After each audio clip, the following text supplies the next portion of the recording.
Very good evening. Welcome to the debate. మనం ఎన్నికల ముందు చంద్రబాబు నాయుడు గారు జిల్లాలన్నీ తిరుగుతున్నప్పుడు అక్కడక్కడ కొన్ని ఘటనలు జరిగినాయి. అది పొద్దుటూరులో కావచ్చు, లేకపోతే అనంతపూర్లో కావచ్చు, ఇంకా చాలా చోట్ల జరిగినాయి. కానీ అన్నిటికంటే బాగా సెన్సేషనల్ ఘటన పొంగనూరు అవుటర్ రోడ్లో అంగళ్ళు అనే సెంటర్లో పెద్ద అది ఇష్యూ అయింది.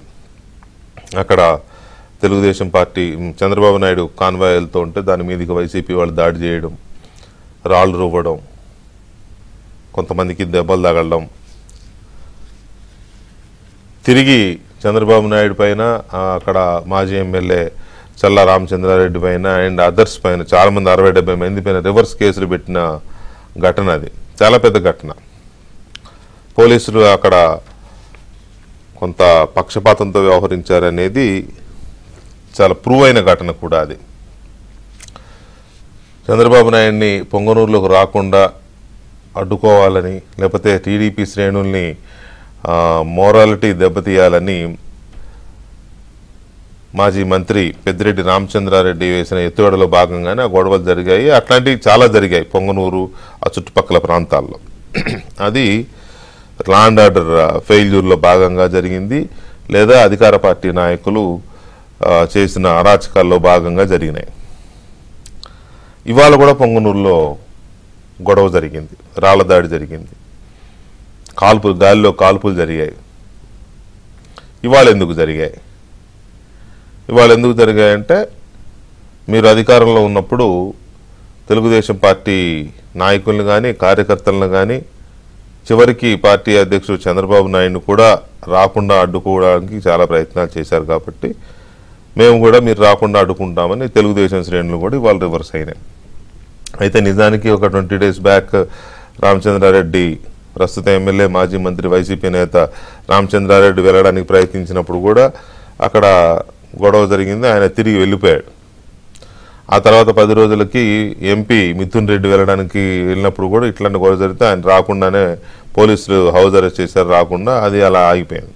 ఇవాళ సమాచారం లేకుండా, పోలీసులకు కూడా సమాచారం ఇవ్వకుండా మిథున్ రెడ్డి నేరుగా మాజీ ఎంపీ రెడ్డప్ప ఇంటికి రావడం, అది తెలిసి ఇటు వైసీపీ శ్రేణులు అటు టీడీపీ శ్రేణులు పెద్ద ఎత్తున పోగవడం అనేది జరిగి అక్కడ ఒక వ్యవహారం. ఈ సందర్భంగా పెద్ద గొడవ, రాళ్ల దాడి, మిథున్ రెడ్డి గన్మెన్ గాలిలోకి కాల్పులు జరపడం, ఈ సందర్భంగా వాహనాలు తగలబెట్టుకోవడం, 3-4 వాహనాలు తగలబెట్టుకోవడం, చాలా పెద్ద గొడవ జరిగింది. అయితే ఇక్కడ విషయం ఏంటంటే మిథున్ రెడ్డి రావట్లేదు అని సమాచారం లేదు, వస్తున్నాడని సమాచారం లేదు అని వీళ్ళు చెబుతున్నారు. కానీ సమాచారం లేకుండా రెడ్డప్ప ఇంటి పైన మిద్దె పైన రాళ్ళు ఎక్కడి నుంచి వచ్చాయి? అక్కడికి వైసీపీ కార్యకర్తలు వెళ్ళి రాళ్ల దాడి ఎలా చేశారు అనేది ఒక ప్రశ్న. సమాచారం లేనప్పుడు పెద్ద ఎత్తున వైసీపీ శ్రేణులు రెడీగా ఎందుకున్నారు? అక్కడ ఎలా ఉన్నారు? మిథున్ రెడ్డి రాగానే వాళ్ళు వచ్చేసారు. వాళ్ళు అక్కడ వచ్చారని తెలిసి టీడీపీ శ్రేణులు రావడం అంటే ఇదంతా ప్లాన్డ్గానే, సమాచారం లేదంటూనే ముందుగానే ఇచ్చి గ్యాదర్ చేయించుకున్నారా అనేది ఇప్పుడు ఒక చర్చ జరుగుతుంది. ఏమైనా ఒక ప్రాంతంలో రాజకీయ పార్టీలు నాయకులు రాకుండా అడ్డుకోవాలనే ప్రయత్నాలు, ఇది ఎంతవరకు కరెక్ట్ అనేది ఇప్పుడు ఒక చర్చ నడుస్తోంది. ఈ సందర్భంగా దాడులు జరగడం, కాల్పులు జరగడం, ఇదంతా ఎందుకు జరుగుతుంది అనేది కూడా ఇంకొక చర్చ. ఇక రాష్ట్రంలో జరుగుతున్న హింస ఒక రేంజ్లో ఉంది, మామూలుగా లేదు. ఒక రకంగా చెప్పాలంటే దురదృష్టకరమే. ఒకవైపు అక్కడక్కడ బాలికలపై అత్యాచార ఘటనలు జరుగుతున్నాయి, ప్రభుత్వం వాటి మీద దృష్టి పెట్టింది, వెంటనే నిందితులను పట్టుకోవడము, లేకపోతే కేసులు పెట్టడము జరుగుతున్నాయి. ఇప్పుడు ఒక 5-6 జరిగినాయి ఇటీవల కాలంలో. కానీ రాజకీయ హింస, కార్యకర్తల్ని లేదా సెకండ్ గ్రేడ్ చోటామోటా నేతల్ని చంపడం, కొట్టి చంపడం, ఇటువంటివి బాగా ఎక్కువగా జరుగుతూ ఉన్నాయి. ఈ హింస తెలుగుదేశం పార్టీ చేస్తోంది అనేది వైసీపీ చేస్తున్న ఆరోపణ. కానీ ప్రభుత్వం మారిన తర్వాత కూడా ఎక్కువగా చనిపోయింది తెలుగుదేశం పార్టీ నాయకులే. కర్నూలు కావచ్చు, గుంటూరు కావచ్చు, పల్నాడు కావచ్చు, ఇంకో చోట ఎక్కడైనా కావచ్చు. అక్కడక్కడ ఒకటి రెండు ఘటనలు వైసీపీ నాయకుల మీద కూడా టీడీపీ కార్యకర్తలు దాడులు చేయడం ఇవి కూడా జరిగినాయి. నిన్న కూడా వినుకొండలో ఎక్కడో జరిగినాయి. కానీ ఈ పీకలు కోసే సాంప్రదాయం, లేకపోతే ఈ హత్యలు చేసే సాంప్రదాయం, రోడ్డు మీద వెళ్ళేవాడిని కారుతో గుద్ది చంపేసే సాంప్రదాయం, ఇవన్నీ వైసీపీ తీసుకొచ్చిన సాంప్రదాయం. తర్వాత ఈ నెలన్నరలో అటువంటి ఘటనలే జరిగాయి. నిన్న కూడా రంగారావు అనే తెలుగుదేశం పార్టీ నాయకుడు వెళ్తుంటే కరకట్ట మీద అతను ఎంత దారుణంగా నరికారో కనపడుతుంది. ఇంకో చోట ఇది ఏ స్థాయికి వెళ్ళారంటే ఒక వైసీపీ కార్యకర్త ఇంకొక వైసీపీ కార్యకర్తని అత్యంత భయంకరంగా, అది చూడడానికే భయం వేసే రకంగా నరికిన వీడియో ఒకటి వైరల్ అవుతుంది. నిన్ననే జరిగింది. అది కూడా ఇద్దరు వైసీపీ వాళ్ళే. కానీ అసలు మనం ఏం చేస్తున్నాం, మన మనుషులం ఇట్లా నరకొచ్చా లేదా అనేది లేదు. కస బాబాయ్, అది అంత భయంకరంగా. అంటే ఇది అంతా ఎవరు అలవాటు చేశారు? ఈ సంస్కృతి ఇదంతా ఎక్కడో ఉన్నదాన్ని ఎక్కడికి తీసుకొచ్చి రాష్ట్రం అంతా పూసింది ఎవరు, పులిమింది ఎవరు? ఈ రౌడీ మూకల్ని, లేకపోతే ఈ ముష్కర మూకల్ని, ఈ హంతక ముఠాలని తయారు చేసింది ఎవరు?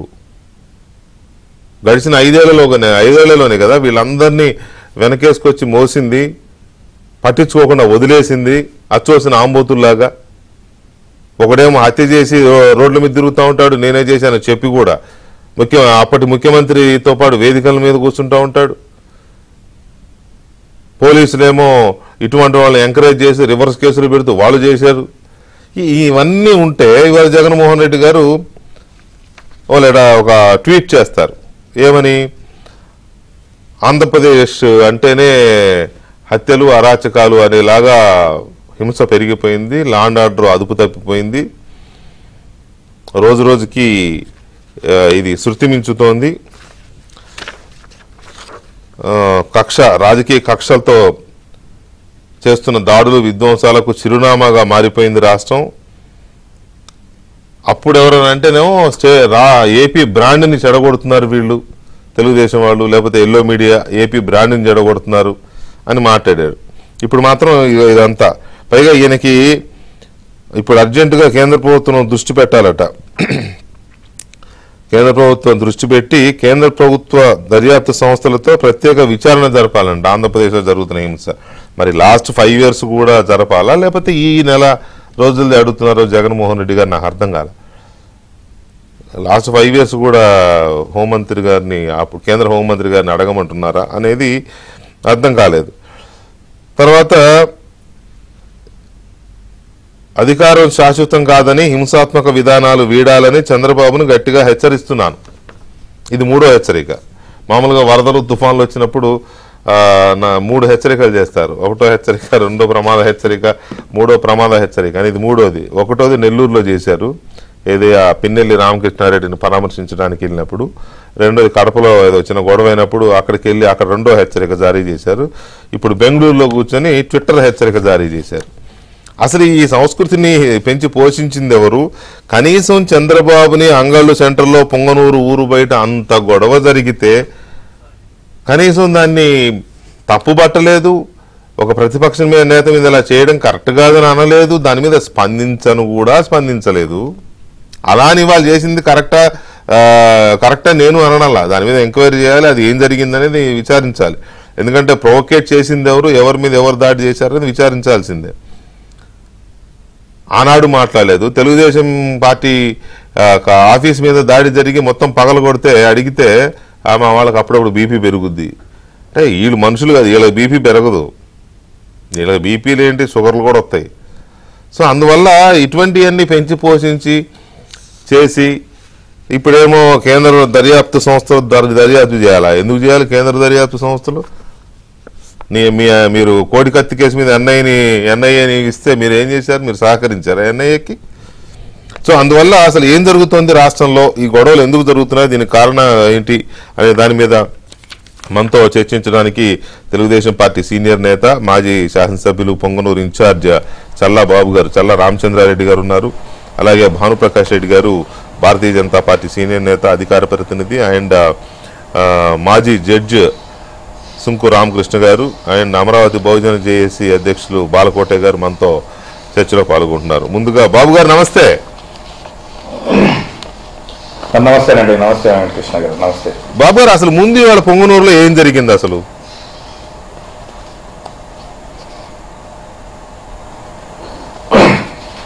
ప్యానల్లో ఉండే పెద్దలకందరికీ కూడా నమస్కారాలు సార్. నమస్తే. ఈరోజు అందరూ గమనించాల్సింది ఒకటే, తిరుపతి నుంచి ఒక ఎంపీ గారు బయలుదేరేటప్పుడు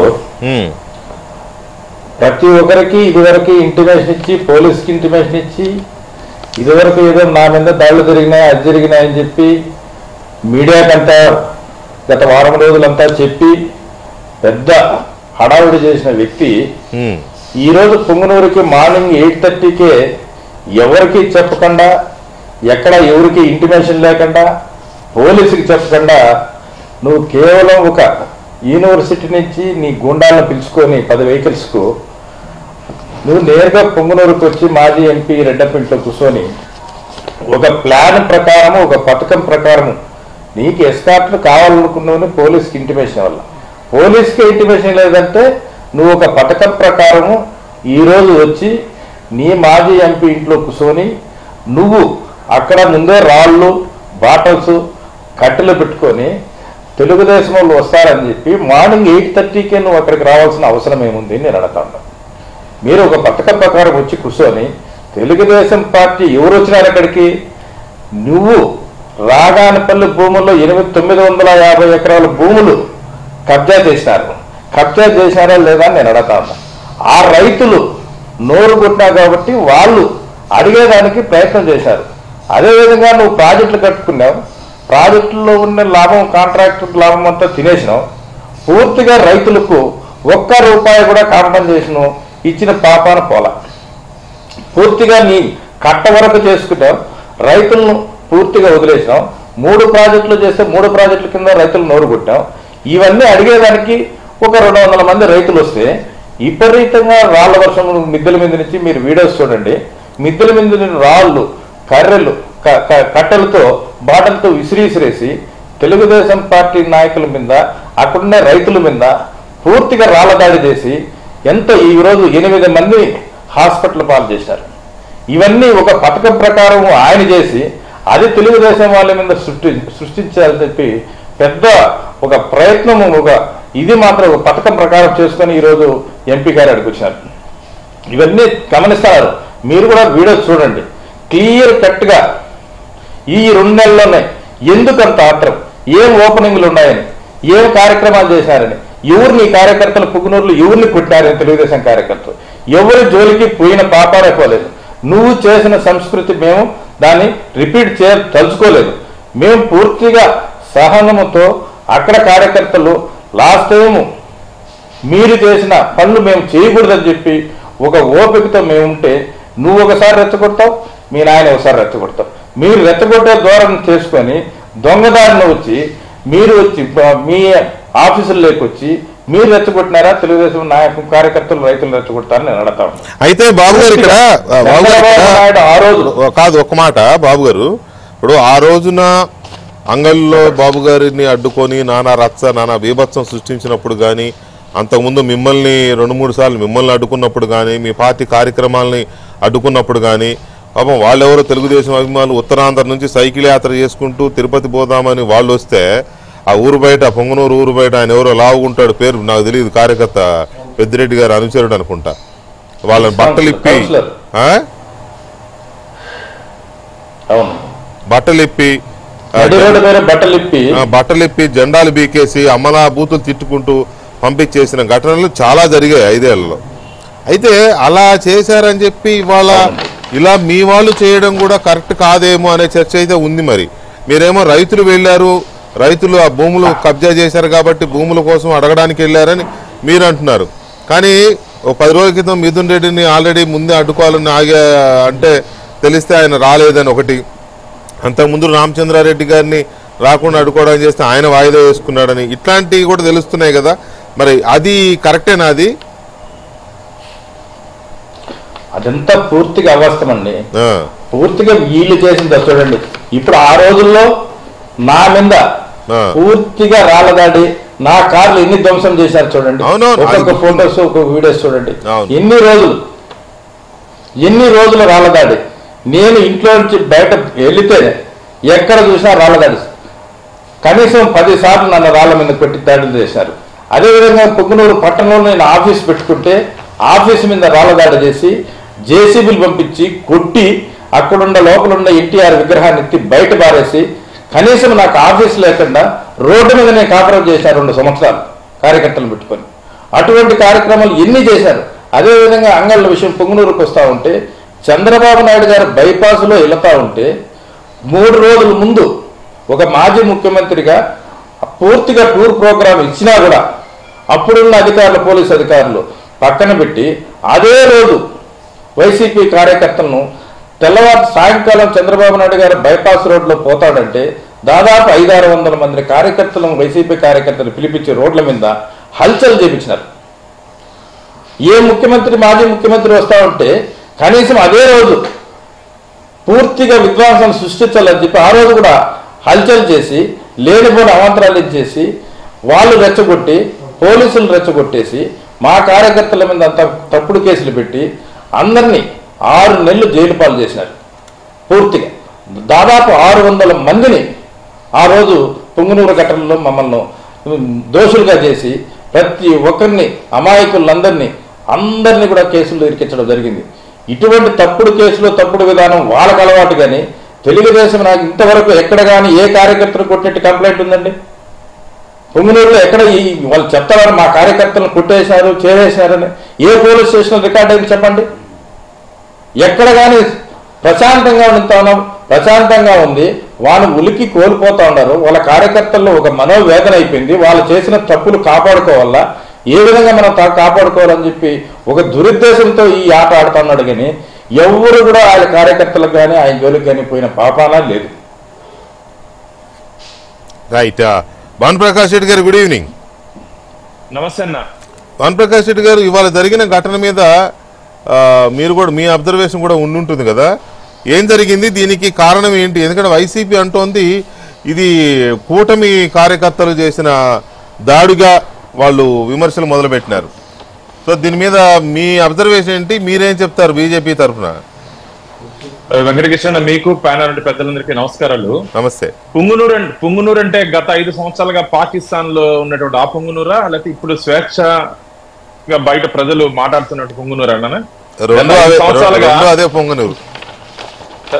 గత 5 సంవత్సరాల ముందైతే అక్కడికి పోవాలంటే సపరేట్ వీసా కావాలి, పెద్దిరెడ్డి గారి స్టాంప్ కావాలి. సాక్షాత్తు మాజీ ముఖ్యమంత్రి, ప్రతిపక్ష నాయకులు చంద్రబాబు నాయుడు గారు పోవాలంటే కూడా ఆయన అనుమతి తీసుకోవాలి. లేకపోతే అంగుల్లో ఏ విధంగా దాడి చేయించారో ఆంధ్రప్రదేశ్ ప్రజలందరికీ తెలుసు.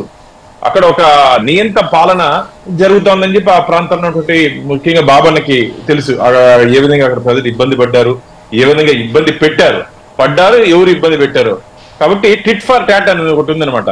నువ్వు ఏం చేస్తావో దాన్ని తిరిగి నీకే వస్తుంది మళ్ళా, అంటే సమయం రావాలి దానికి. కాబట్టి ఇన్ని రోజులు ఓర్చుకున్నారు. ఈరోజు వారికి ధైర్యం వచ్చింది. ఇంకా ఇంత భయపడుతూ బ్రతకలేము, ధైర్యంగా ఉండాలని చెప్పి నేను ఒక వీడియో కూడా చూడడం జరిగింది. అక్కడికి వచ్చిన రైతులు చెప్పారు, దాదాపు 970 ఎకరాలు ఏదో మా భూమిని తీసుకున్నారు, దాన్ని ప్రశ్నించేదానికి మేము వచ్చాము. వాళ్ళు ముందే సిద్ధంగా పైన బాటలు కానీ, ఈ రాళ్ళు కానీ, ఈ కట్లు కానీ పెట్టుకున్నారంటే ఎందుకు పెట్టుకున్నారు? అది అంటే మీరే ఏదైనా గొడవ చేసి మీరు సింపతి చేసుకోవాలని చెప్పి ఒక ఆలోచనతో చేశారని చెప్పి భావిస్తున్నాం మేము. ఇది మంచిది కాదు. ఇప్పుడు మీ రాజ్యం అయిపోయింది, రాక్షస రాజ్యము ఇవన్నీ అయిపోయింది. ఇప్పుడు ఆ నియంత పరిపాలన లేదు, ఇప్పుడు ప్రజాపాలన ఉంది. ఆంధ్రప్రదేశ్ లో ప్రజాపాలన ఉంది. టీడీపీ, భారతీయ జనతా పార్టీ, జనసేన ప్రజల కోసం, ప్రజల రక్షణ కోసం పనిచేసే ఎన్డీఏ కూటమి. గతంలో మీ మారిగా మిమ్మల్ని ప్రొటెక్ట్ చేసే టీం లేదు ఈ రోజు ఆంధ్రప్రదేశ్ లో.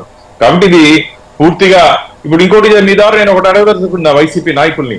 175 అసెంబ్లీలో జరగలేని గొడవ, 25 పార్లమెంట్ పరిధిలో జరగలేని గొడవ కేవలం పుంగునూరులో మాత్రం ఎందుకు జరుగుతోంది? నిన్న నితిన్ గడ్కరీ గారు వచ్చినప్పుడు తిరుపతి పార్లమెంట్ సభ్యుడు వచ్చారు, కలిసారు, వినతి పత్రం ఇచ్చారు, జిల్లా సమస్యల మీద మాట్లాడి వెళ్ళారు. మేమందరూ ఉన్నాం, వచ్చారు, వెళ్ళారు. మీరు పోయినప్పుడు మాత్రం సమస్య ఎందుకు వస్తుంది? మీరు వెళ్ళినప్పుడు మాత్రం ఎందుకు సమస్య వస్తుంది? మిథున్ రెడ్డి గారు, మీరు అక్కడికి వెళ్ళినప్పుడు ఎందుకు సమస్య వస్తుంది? కాబట్టి ఒకసారి ఆలోచించుకోవాలి, ఎందుకు జరుగుతుంది, ఎందుకు ఈ విధంగా అక్కడ నా ఎందుకు జరుగుతుంది అనుకుంటున్నారు? అంటే మీ రీజనింగ్ ఏంటి? ఎందుకు జరుగుతుంది అని అంటే మీరేం చెప్తారు ఎందుకు జరుగుతుందో? ఖచ్చితంగా అక్కడ ఇన్ని రోజులు వాళ్ళు చేసినట్టు అరాచకాలని ఇంకా ప్రజలు భరించే పరిస్థితి లేదు. ఈ రోజు రైతులకు జరిగిన నష్టాన్ని వాళ్ళు ఏదో ప్రశ్నించడానికి వెళ్ళారు, వారి మీద వాడు దాడి చేశారు. దాడి చేసినప్పుడు ప్రతి దాడి ఉంటుంది ఖచ్చితంగా. అంటే నేను సమర్థించట్లే, దాడుల్ని నేను సమర్థించట్లే. తెలుగుదేశం నాయకులు పాపం వాళ్ళు దాడి చేశారు, గాయపడ్డారు, ఎవరు గాయపడ్డారు నాకు తెలియదు, కానీ దాడుల్ని సమర్థించట్లే. ప్రజాస్వామ్యంలో ఎవరు చేసినా మంచిది కాదు. కానీ ఇది అక్కడ ఇన్ని నాళ్ళు ఒక నియంత పరిపాలనకి అంటే ఒక నియంత పరిపాలన కొనసాగిస్తే ఏ విధంగా ప్రజల నుంచి ప్రజా తిరుగుబాటు అని పాతకాలు వినేవాళ్ళం మనం. ప్రజా తిరుగుబాటు అది ఇప్పుడు చూస్తున్నారు. ఇన్ని రోజులు చూడలేదు. పెద్దిరెడ్డి గారి కుటుంబం ఇన్ని రోజులు ఇలాంటి పరిస్థితి రాలేదు. నాకు తెలిసి బాబా ఇది మొదటిసారి అనుకుంటా ఇలా తిరగబడ్డాం నాకు తెలిసి. కాబట్టి వాళ్ళు ఎక్స్పెక్ట్ చేయలేదు ఇలా ప్రజల నుంచి తిరుగుబాటు వస్తుంది, ప్రజలు తిరుగుబాటు వస్తుంది, తిరగబడుతారు. అంటే ఎప్పుడు పిల్లిని కూడా గదిలేసి బంధించి కొడితే తిరగబడుతుంది. మనుషులు రక్తము ప్రవేశించే మనుషులు మనకు రోషం ఉండదు చెప్పండి. కాబట్టి ఈరోజు పొంగునూరు ప్రజలు వారి కోరికలు వాళ్ళకు ఉన్నట్టు ఇబ్బందులు ప్రశ్నించారు. అక్కడ ఇలాంటి సంఘటన జరిగింది. దీని మీద పూర్తి స్థాయి విచారణ కూడా జరగాలి. ఎందుకంటే ముందు పోయేటప్పుడు ఇప్పటికే గతంలో వారి తండ్రి గారు వెళ్ళేటప్పుడు ఆ నియోజకవర్గంలో ప్రాబ్లం అయింది, రావద్దన్నారు. ఈరోజు వీరు వెళ్ళేటప్పుడు ముందు ఇందుకు ఇంటిమేషన్ ఇవ్వలేదు, ప్రయర్ పర్మిషన్ ఎందుకు తీసుకోలేదు అంటే వీళ్ళ ఎంపీ గారు వెళ్ళినప్పుడంతా అనుమతి తీసుకోవాలని చెప్పి కోరట్లా. ఈరోజు ఇబ్బంది పడే పరిస్థితి ఉంది కదా, మీ మీద వ్యతిరేకత ఉంది కదా, వెళ్ళేటప్పుడు ఎందుకు జాగ్రత్తలు తీసుకోలేదు అంటే ఇది ఈరోజు ఒక స్టేట్ ఐటమ్ అయిపోయింది. ఏదో తెలుగుదేశం గుండాలు ఇవన్నీ చేశారని చెప్పి మళ్ళా టీడీపీ మీద మసిపూసే కార్యక్రమం ఈరోజు వైసీపీ ప్రభుత్వం ప్రయత్నం చేస్తారని ప్రజలు దీన్ని ఎవరు నమ్మే పరిస్థితి లేరు. ఖచ్చితంగా నేను మీ ద్వారా ఒకటే చెప్పదలుచుకున్నా, దయచేసి కార్యకర్తలకి, ఏ పార్టీ కార్యకర్తలైనా సరే, నాయకులు ఏసీ రూమ్ లో ఉంటారు. దయచేసి ఈరోజు మిథున్ రెడ్డి గారిని అరెస్ట్ చేసి హౌస్ అరెస్ట్ చేసి ఇంట్లో పెట్టున్నారు, మీరు జైలుకి వెళ్తారు. ఈరోజు ఎవరెవరు ముందుండి రాళ్ళ దాడి చేస్తారో ఖచ్చితంగా జైలుకి వెళ్తారు. కాబట్టి ఎందుకయ్యా ఎన్నికలు అయిపోయాయి, ప్రజాస్వామ్య పద్ధతిలో ఈరోజు ఎన్నికలు జరిగాయి, ప్రజలు నిర్ణయించారు తమ ఓటు హక్కు ద్వారా టీడీపీని, భారతీయ జనతా పార్టీని, జనసేన సమర్థించారు ఆంధ్రప్రదేశ్ ప్రజలు. వెయిట్ చేయండి, 5 ఏళ్ళు ఓపిక లేదా మీకు? కాబట్టి ఖచ్చితంగా ఇది చాలా దారుణమైన విషయం. పుంగునూరులో ఇలాంటి సంఘటనలు ఇంకా రాబో రోజుల్లో జరిగే అవకాశాలు ఉన్నాయి. కాబట్టి దీని మీద రాష్ట్ర డీజీపీ గారు, హోం సెక్రటరీ గారు కూడా, హోం మంత్రి గారు కూడా దీని మీద ప్రత్యేక దృష్టి పెట్టాల్సిన అవసరం ఉంది. ఎందుకంటే ఆంధ్రప్రదేశ్ లో ఎక్కడ జరగకుండా ఇక్కడే జరుగుతుందంటే ఏం దీని కారణాలు, దీని మూలాలు ఏముంది, ఎందుకు జరుగుతున్నాయి, ఎవరు దీంట్లో పాత్రదారులు, సూత్రధారులు? అసలు ఆంధ్రప్రదేశ్ లో ఇలాంటి హింసా ఘటనలకు గానీ, అరాచక పర్వానికి గానీ రచయితలు ఎవరు అనేది చాలా కీలకంగా కనపడుతోంది. ఎవరు ఈ స్క్రిప్టులు రాసింది ఇంతకు ముందు, ఎవరు దాన్ని అలవాటు? జగన్మోహన్ రెడ్డి గారే కదా. అదే ఆంధ్రప్రదేశ్ ని అరాచక ప్రదేశ్ గా మార్చింది జగన్మోహన్ రెడ్డి గారు కదా. అదే ఆ మాట అంటే ఆయన ఒప్పుకోవట్లేదు. అందుకనే ఎవరు దీన్ని ఎలా తయారు చేశారు, ఎందుకు తయారు చేశారు అనేది ఒకటి, ఇవాళ ఇలా ఎందుకు జరిగింది అనే దాని మీద కూడా రకరకాల చర్చలు ఉన్నాయి. అయితే కార్యకర్తల్లో ఒక అన్రెస్ట్ ఉన్నమాట వాస్తవం, కసి కోపం ఉన్నమాట వాస్తవం. ఈ కూటమిక తెలుగుదేశం కావచ్చు, జనసేన కావచ్చు, బీజేపీ కావచ్చు, ఎందుకంటే వాళ్ళు అనుభవించి ఉన్న ఇవి అవి. కానీ అది మరి ఎట్లా దాన్ని తీర్చుకోవడానికి ఇట్లా జరుగుతున్నాయా, లేకపోతే అవతల వాళ్ళు రెచ్చగొడుతున్నారా?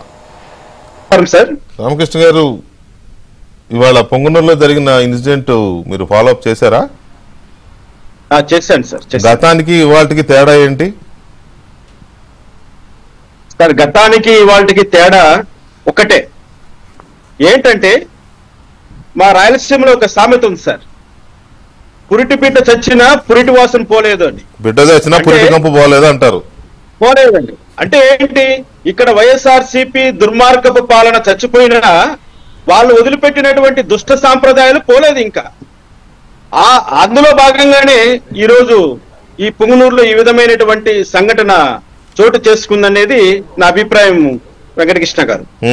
ముఖ్యంగా మనం ఇక్కడ ఒకటి గమనించాలి.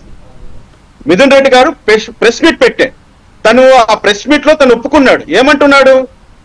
మా చుట్టూ ఉన్న వాళ్ళు, మా వల్ల పనులు చేయించుకున్న వాళ్ళే ఈ రోజు మా మీద తిరగబడ్డారని క్లియర్ గా ఆయన చెప్పేశాడు.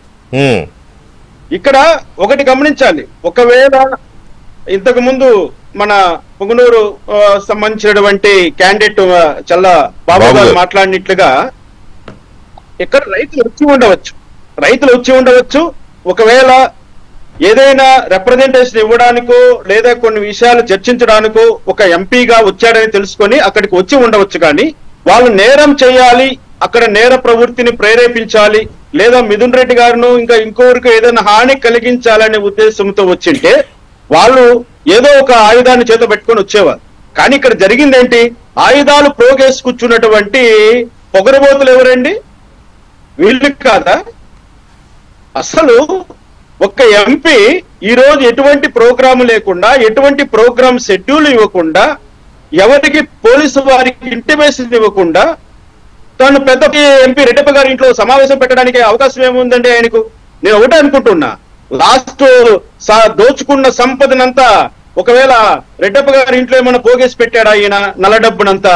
ఆ డబ్బునంతా తరలించిపోవడానికి ఒక 10 వెహికల్స్ చేసుకొని ఇక్కడికి వచ్చాడా? ఇటు నుంచి ఇటు పుంగనూరు నుంచి బెంగళూరు పారిపోవచ్చు, డబ్బు మూటలన్నీ కట్టుకొని అనుకొని వచ్చాడా? లేదా మా రెడ్డప్ప గారు కొంచెం స్పీడ్ గా ఆలోచించి దాచిపెట్టుకోవడానికి ప్రయత్నం చేశాడా? అక్కడ ఏమైనా గొడవలు వచ్చాయా?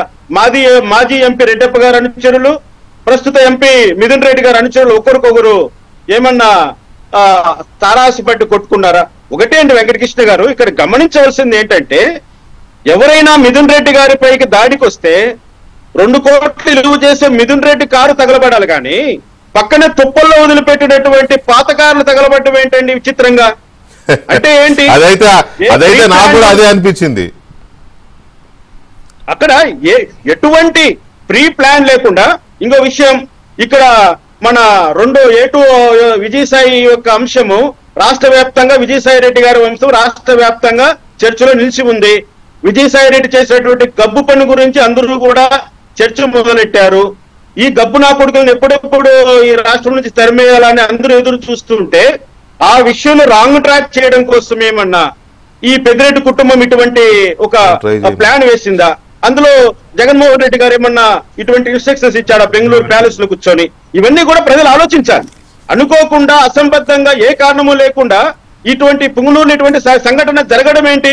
పుంగనూరు చాలా ప్రశాంతమైన ప్రాంతం అని చెప్తూనే మరి అప్పుడు ఈనాటి ముఖ్యమంత్రి గారు అయినటువంటి చంద్రబాబు నాయుడు గారి పైన అంగళ్ళలోన పుంగనూరులోన దాడులు చేయించి బీతావహులు చేయించి ఆ రోజు అంత అక్రమంగా 350 మంది కార్యకర్తలను అనవసరంగా జైల్లో పెట్టించి చల్లబాబు గారిని అంతగా హింసించి ఇబ్బందులు పెట్టి మాలాంటి వాళ్ళను విపరీతంగా ఎంటాడి వేధించి తరిమి కొట్టినటువంటి ఈ పెద్ద మనుషులు సిగ్గు లేకుండా ఈ రోజు మేము ప్రశాంతంగా ఉంటే ప్రశాంతతకు తెలుగుదేశం వారు భంగం కలిగిస్తున్నారట. ఏంటి ఇది? అంటే చెప్పేవాడు ఏదైనా వినేవాడు ఉంటే చెప్పేవాడు ఏదైనా చెప్పొచ్చు అనే చందాన మీరు చేసిన పాప పనులు, మీరు చేసిన దుర్మార్గాలు, మీరు చేసిన అక్రమాలు ఈ రోజు ప్రశ్నిస్తారండి ప్రజలు. నష్టపోయిన వాడు ప్రశ్నిస్తాడు. ఇప్పుడు మేమంతా నష్టపోయాం, మీలాంటి వాళ్ళు తారాసి పడితే ఏమయ్యా ఈ విధంగా చేసావు, నీది న్యాయమా అని అడగడానికనే రావచ్చు మేము అక్కడికి. నువ్వు మనుషులు పెట్టి కొట్టించేస్తావా? రాళ్ళు రెప్పలు కుప్పలేసుకొని రాళ్ళ మిద్దులపై నుంచి దాడులు చేయించేస్తావా? ఏంటి అన్యాయము? నువ్వు ప్రజాప్రతినిధివా లేకపోతే ఏ విధంగా బజార్ రౌడీవా?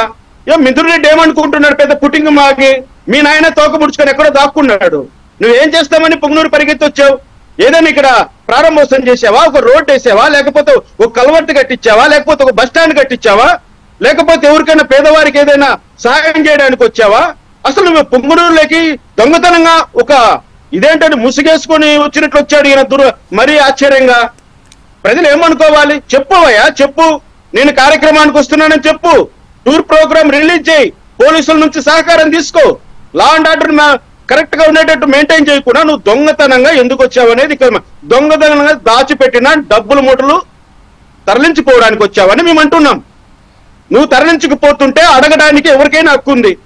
నష్టపోయిన వాళ్ళం రైతులు చెప్తున్నారు, మరి 970 ఎకరాల భూమిని నువ్వు అన్యాయకాంతంగా తీసేసుకొని వాళ్ళకి న్యాయం చేయలేదని రైతులు చెప్తున్నారు. ఆ రైతులకు న్యాయం చేయ మొదట నువ్వు పెట్టుతా. ప్రజా దర్బార్ దమ్ముంటే నువ్వు ఒక ఎంపీగా, రాజంపేట ఎంపీగా నేను ప్రజా దర్బార్ పెడుతున్నాను, మీ సమస్యలు ఏమన్నా ఉంటే నా దగ్గర తీసుకురండి అని చెప్పు.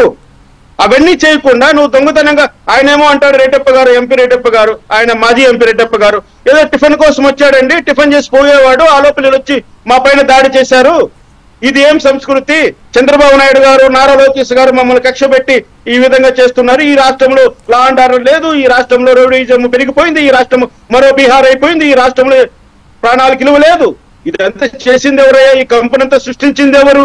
ఈ రౌడీలను తయారు చేసింది ఎవరు? ఈ గూండాలను ప్రజలపైకి వదిలింది ఎవరు? ఈ గూండా సంస్కృతిని తీసుకొచ్చింది ఎవరు? మీరు కాదా? అంటారండి, రాయలసీమలు అంటారు, కత్తి పెట్టిన వాడు ఆ కత్తికే పోతాడని. మీరు చేసిన పాపం మీరు ఈరోజు అనుభవించాలి. నాకు అర్థం కాదు ఏంటంటే చెప్తున్నా వెంకటకృష్ణ గారు, చెప్పండి. వాస్తవం చెప్తున్నా, ఇంతవరకు చంద్రబాబు నాయుడు గారు కానీ నారా లోకేష్ గాని ఎవ్వరికి ఫ్రీ హ్యాండ్ ఇవ్వలేదండి వీళ్ళ మీద దాడులు చేయమని. ఇది వాస్తవం. మేము మా ఫైల్ పెట్టుకొని, అయ్యా మా మీద ఈ విధంగా దాడి జరిగి మమ్మల్ని ఇంత అన్యాయం చేశారు, పోలీసు వాళ్ళు కేసులు కట్టలేదు, ఇప్పుడన్నా పోలీసులు చెప్పి కేసులు కట్టించండి అని ఫైల్ ఎత్తుకొని జిల్లా కోర్టు, హైకోర్టు చుట్టూరా తిరుగుతున్నాం. ఇప్పటికీ నేను ఇంతవరకు హోమ్ మినిస్టర్ గారు కానీ సీఎం గారు కానీ ఏమాత్రము ఈ విషయాలపైన ఆయన దృష్టి సారించలేదు.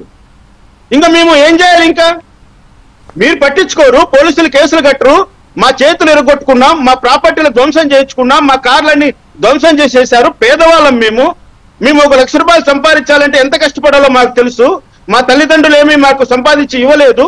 మేమేదో అంతో కొంత చదువుకొని ఉద్యోగం చేసి 10 రూపాయలు సంపాదించుకొని ఒక ఇల్లు కట్టుకుంటే, ఒక కారు కొనుక్కుంటే, మీ ఇష్టప్రకారం మీ రౌడీలను పంపించి వాటిని ధ్వంసం చేసి దాన్ని రిపేర్ చేసుకునేదానికి ఖర్చులు కూడా మాకు ఇబ్బంది పడి మేము నానా హింసలు పడి ఫ్రస్ట్రేషన్ లో ఉన్నాం ఈ రోజు.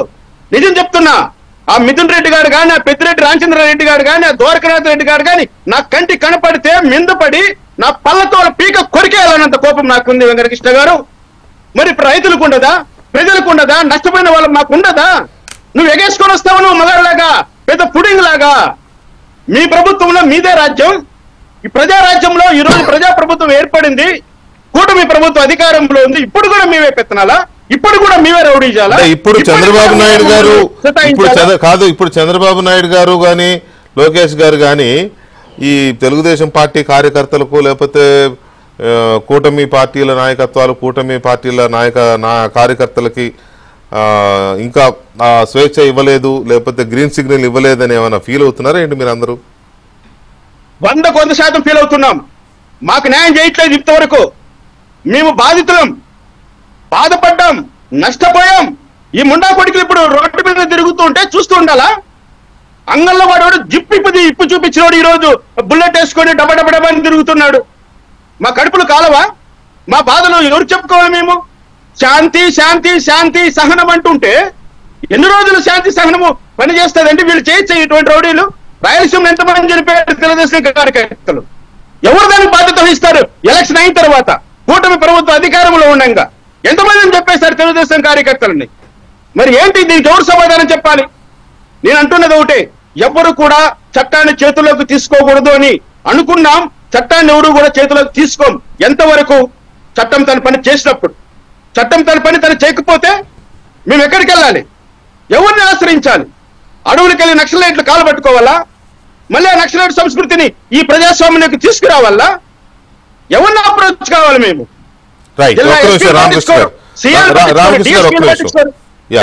రామకృష్ణ గారు, బాలకోట గారు, గుడ్ ఈవినింగ్.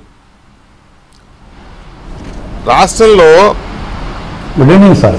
రాష్ట్రంలో కొన్ని ప్రాంతాలను ఎందుకు వీళ్ళు ఇట్లా ఏదో మరి వాళ్ళ సామ్రాజ్యాలుగా అనుకుంటున్నారా, లేకపోతే నాకు అర్థం కావట్లా. అది పొంగనూరు కావచ్చు, పొద్దుటూరు కావచ్చు, కడప కావచ్చు, లేకపోతే కర్నూలు జిల్లాలో కొన్ని ప్రాంతాలు కావచ్చు, ఇటు వస్తే పల్నాడు కావచ్చు, అదేది గుడివాడ కావచ్చు, ఇటు గన్నవరం కావచ్చు, ఇట్లా కొన్ని ప్రాంతాల్లో వీళ్ళు ఇంకా పూర్తిగా మాదే ఇక్కడ, ఎవరు పులివెందులు కావచ్చు, ఎవరు రావద్దు, ఎవరు మాట్లాడొద్దు అని చేయబట్టే కదా ఇవాళ ఈ అన్రెస్ట్ క్రియేట్ అయింది. ఎందుకు ఈ రకమైన గొడవలు జరుగుతున్నాయి ఆయా ప్రాంతాల్లో?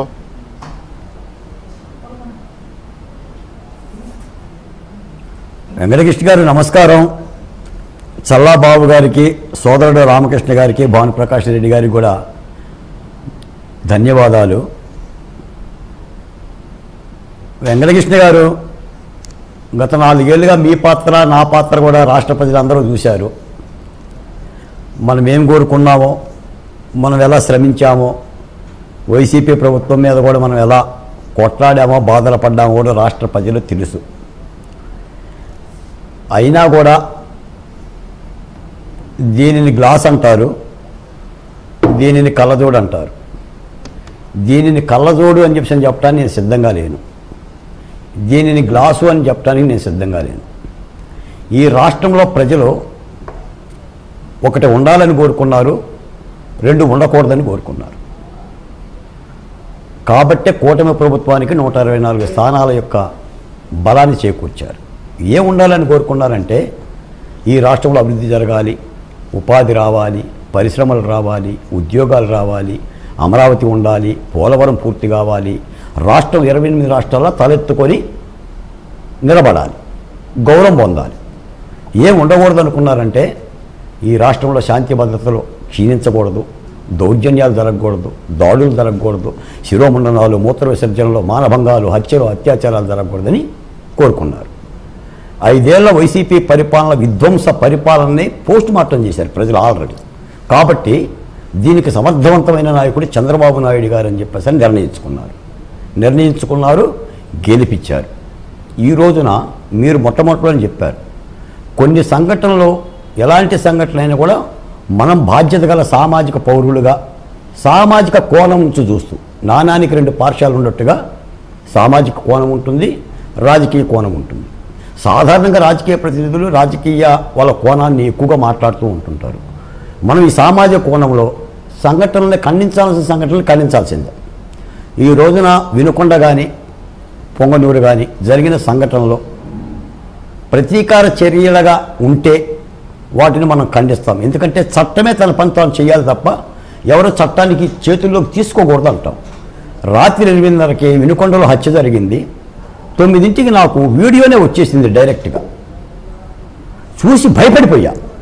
అసలు ఎంత దారుణంగా ఉందంటే ఆ వీడియో ప్రదర్శించాలన్నా కూడా ప్రేక్షకులు చూడలేరు. నేనే అనుకున్నా ఈరోజు వెంకటకృష్ణ గారు ఈ డిబేట్కి ఏమైనా పిలుస్తారో పిలవరో ఈ సామాజిక యాంగిల్ని కూడా చెప్పాలి, ఒక బాధ్యత ఉంది. ఎందుకంటే ఇందాక నేను ప్రెస్ మీట్ విన్నా, ఎవరో బండి మీద వెళ్తుంటే మన కల్వర్ట్ తగిలి యాక్సిడెంట్లో చనిపోయిందంట. ఆ కల్వర్ట్ తెలుగుదేశం పార్టీ చేసిందంట. కాబట్టి ఆ తెలుగుదేశం పార్టీ చేసిందా హత్య? ఒక అతను కుటుంబంలో గొడవలతో ఉరేసుకొని ఆత్మహత్య చేసుకున్నంట. ఆ తాడు తెలుగుదేశం పార్టీ కార్యకర్త అమ్మిందంట షాపులో. కాబట్టి తెలుగుదేశం పార్టీ చేసిందా అని పార్టీ ఆఫీసులో కూర్చొని మాట్లాడటం అనేది ఇది చంద్రబాబు నాయుడు గారి ఖుషికి. ఇప్పుడు చంద్రుని గనక కారు మబ్బులు కమ్మినట్టుగా ఇలాంటి సంఘటనలు మచ్చవేస్తాయి. కానీ చట్టం తన బంధాలు చేస్తుంది. ఈ రోజున హోంమంత్రి గారు ఏం మాట్లాడుతున్నారు? క్రిమినల్స్కి రాజకీయాలు ఉండకూడదని మాట్లాడుతున్నారు, క్రిమినల్స్ని రాజకీయంగా చూడమని మాట్లాడుతున్నారు. క్రిమినల్ ఇది క్రిమినల్, సంఘటనలే. ఏదైతే నేను ఇప్పుడు మీరు చెప్పారు, నేను ఈ మాట చెప్పాలి. జగన్మోహన్ రెడ్డి గారు ట్వీట్ చాలా సుదీర్ఘంగా పెట్టిండు. రాష్ట్రంలో రాక్షస పాలన సాగుతుంది అన్నది ఎక్కడా కనిపించడం లేదని అంటూ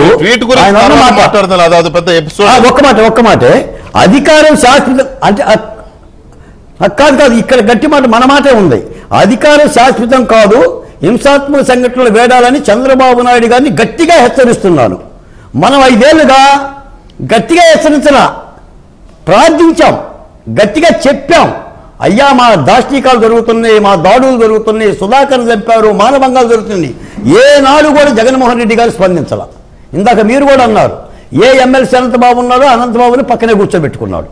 ఇలాంటి యొక్క దాష్టీకాలు చేసిన ఈ ట్వీట్ చేసే నైతిక అర్హత మాత్రం జగన్మోహన్ రెడ్డి గారికి లేదు. నేను అనేది ఏంటంటే ప్రభుత్వం 3 నెల రోజులు అయ్యింది. సంఘటనల పట్ల తప్పనిసరిగా చంద్రబాబు నాయుడు గారు చాలా తీక్షణంగానే ఉన్నారని నేను భావిస్తున్నా. అసలు శాంతి భద్రతను పరిరక్షించడంలో భాగ్యనగరం పాత బస్తీ అల్లర్లను పరిష్కరించాడు చంద్రబాబు నాయుడు గారు. రాయలసీమ ఫ్యాక్చరిజాన్ని పరిష్కరించాడు. పొంగనూరు ఎంత, పల్నాడు ఎంత. ఈ రోజు కొన్ని సంఘటనలు జరుగుతున్నాయి. కొంతమంది ఆవేశం మీద ఉండవచ్చు, కానీ ఆవేశాలను కూడా అదుపు చేసే ప్రయత్నం చేస్తున్నారు. కాబట్టి తప్పనిసరిగా తెలుగుదేశం పార్టీ కార్యకర్తలు కూడా పరిపాలన మీద దృష్టి పెట్టే విధంగా నాయకులు అడుగుతాడు నడవాలి. నేనేం వాళ్ళని బాధపడమని చెప్పి నేను చెప్పలేదు. ఎందుకంటే మనం కూడా బాధితులమే. అయ్యా మాల్సో బాధితులు, నేను బాధితులు. అమరావతిలో మేము చిత్రమయ్యాం, కుటుంబ జీవితం కోల్పోయాం, ఆర్థికంగా నష్టపోయాం, 16 సార్లు హౌస్ అరెస్ట్ అయ్యాం, కానీ నేనే చెప్తున్నా, ఎందుకంటే ప్రజలు కొన్ని విషయాలనే ఒక సామాజిక కోణం నుంచే చూస్తారు. ఈ యొక్క దుర్మార్గాల మూలనే జగన్మోహన్ రెడ్డి గారు చెలవదయ్యా వెళ్ళిపోయాడు. మళ్ళీ ఈరోజు చర్చ అండి, నేను చాలామంది పెద్దలు ఇదే సంఘటన మీద మాట్లాడారు. ఏదైనా కూడా చట్టానికి అప్పచెప్పండి. ఆ రోజున జరిగే ప్రతి కార్యక్రమం, ప్రతి తప్పుకు కూడా వాళ్ళు ఆ పనిలో ఉన్నారు. వాళ్ళు నాయకుల్ని ఆలోచించండి. మీరు బాధపడి ఇప్పుడు రామకృష్ణ గారు లాంటి వాళ్ళు జైల్లో ఉన్నారు 60 రోజులు. నేనే పలకరించా. నేనే ఏమైపోద్దాన్ని తండ్రి చనిపోయినా కూడా అన్నీ విడుదల చేయరా, బాధపడ్డాం. కానీ మనం ఖండించాల్సిన వాటిని ఖండించాలి. తప్పనిసరిగా అదుపు చేయాల్సిన వాటిని చట్టం అనేది ఒకటి ఉంది, మంత్రిత్వ శాఖ ఉంది, రాష్ట్రంలో పోలీసులు ఉన్నారు. చట్టాల చేతుల్లో అంటే చెల్లుకు చెల్లు కాదు, కంటికి కన్ను కాదు, పంటికి పన్ను కాదు. ఎందుకంటే ఈ ప్రభుత్వాన్ని మేము కోరుకున్నాం. ఈ ప్రభుత్వాన్ని కాపాడుకోవాల్సిన ధర్మం కూడా మా మీద ఉంది, మాలాంటి వాళ్ళ మీద ఉంది. తప్పనిసరిగా సరైన చట్టం తన ప్రకారంగా చర్యలు తీసుకోవాలి. రేపో మాపో శ్వేతపత్రం కూడా చంద్రబాబు నాయుడు గారు ప్రకటిస్తారు. నేనే కోరేగా సార్ చంద్రబాబు నాయుడు గారికి, అయ్యా మా దాష్టీకాల మీద కూడా శ్వేతపత్రం ప్రకటించండి, మాకు జరిగిన అన్యాయాల మీద కూడా న్యాయం జరిగే విధంగా చేయండి అని మేమే కోరాం. ఎందుకంటే చట్ట పరిధిలోనే కోరాలి. మరి మా డాక్టర్ సుధాకర్ని చంపిన ఇబ్బంది పెట్టిన పోలీసుల్ని వేసేద్దామా అనలేను కదా. అత్యాచారం 9 సంవత్సరాల పిల్లల మీద. యాక్చువల్గా బాబు గారు చెప్పండి సార్. బాబు ఉందా ఇంకా మీరు చెప్తున్నారా బాలకోటయ్య గారు? అంటే నేననేది ఏం లేదు వెంకటకృష్ణ గారు. మనం రాజ్యాంగాన్ని గౌరవించే పౌరులం. ప్రభుత్వము ప్రజల బాధ్యత ప్రభుత్వం చూడాలి. జగన్మోహన్ రెడ్డి గారికి ఓటేసిన 40% ప్రజల బాధ్యత కూడా ప్రభుత్వం చూడాలి. అంతే కదా, ప్రజాస్వామ్యం అంటారు. ప్రజలంటే ప్రభుత్వం నాకు తెలిసి అయితే చంద్రబాబు నాయుడు గారు వీటి పట్ల చాలా అప్రమత్తంగా ఉంటారండి. చాలా అప్రమత్తంగా ఉంటారు. అందుకని ఇదేదో రామకృష్ణ గారు సమాజం కాదు. రామకృష్ణ గారు అదేదో సామెత అంటారు కదా, వాళ్ళు ఆ సామెత కరెక్ట్ చెప్పారు. ఏదో బిడ్డ పోయినా పురిటికంపు పోలేదని. దాన్ని నెలన్నారే కదా 5 ఏళ్ళు జరిగిన అరాచకాలు, వాళ్ళు కత్తులతో స్వైర విహారం చేసిన రౌడీ మూకలు వాళ్ళు ఇంకా అప్పుడే అలవాటు పడలా. ఇంట్లో కూర్చోడానికో లేకపోతే ఒళ్ళు దగ్గర పెట్టుకుని ఉండడానికో ఇంకా అలవాటు పడలా. ఇంకా ఆ భ్రమలోనే ఇప్పటికీ మాటలు తడబడుతున్నాయి కదా. ఇందాక భానుప్రకాష్ రెడ్డి గారు మాట్లాడితే వైసీపీ ప్రభుత్వం అన్నారు. అంటే అలవాట్లో పొరపాటుగా అట్లా వస్తూ ఉంటాయి. ఇంక కొద్దిగా టైం పడుతుంది. మనం మాట్లాడడానికే మనం ముఖ్యమంత్రి జగన్మోహన్ రెడ్డి అనే టక్కన వచ్చే అవకాశం ఉంటుంది. అలాంటిది వాళ్ళు ఎంతగా వాళ్ళు మొత్తం రోజు ఉదయం లేస్తే మళ్ళీ పడుకునేంత వరకు ఇదే పని కదా, నరకడం, లాక్కోవడం, దోసుకోవడం, కొత్తగా ఒక పదం కనిపెట్టాడుగా జగన్మోహన్ రెడ్డి గారు, తినుకోవడం, ఇదే పని కదా. కాబట్టి కొద్దిగా టైం పట్టుద్దిలే. ఈ కొత్త ప్రభుత్వము, కొత్త చట్టాలు, కొత్త నిబంధనలు వీటికి తగ్గట్టు మసులుకోవడానికి టైం పడుతుంది. చెప్పారు కదా వెంకటకృష్ణ గారు. అవునవునులే కాదు, అవునవును. అయితే బాబు గారు ఇక్కడ జగన్మోహన్ రెడ్డి గారు మా కార్యకర్తలకు బీపీ వస్తుంది మీరు భరాయించండి అని చెప్పాడుగా. అదే ఆ బీపీ అందరికి ఉంటది.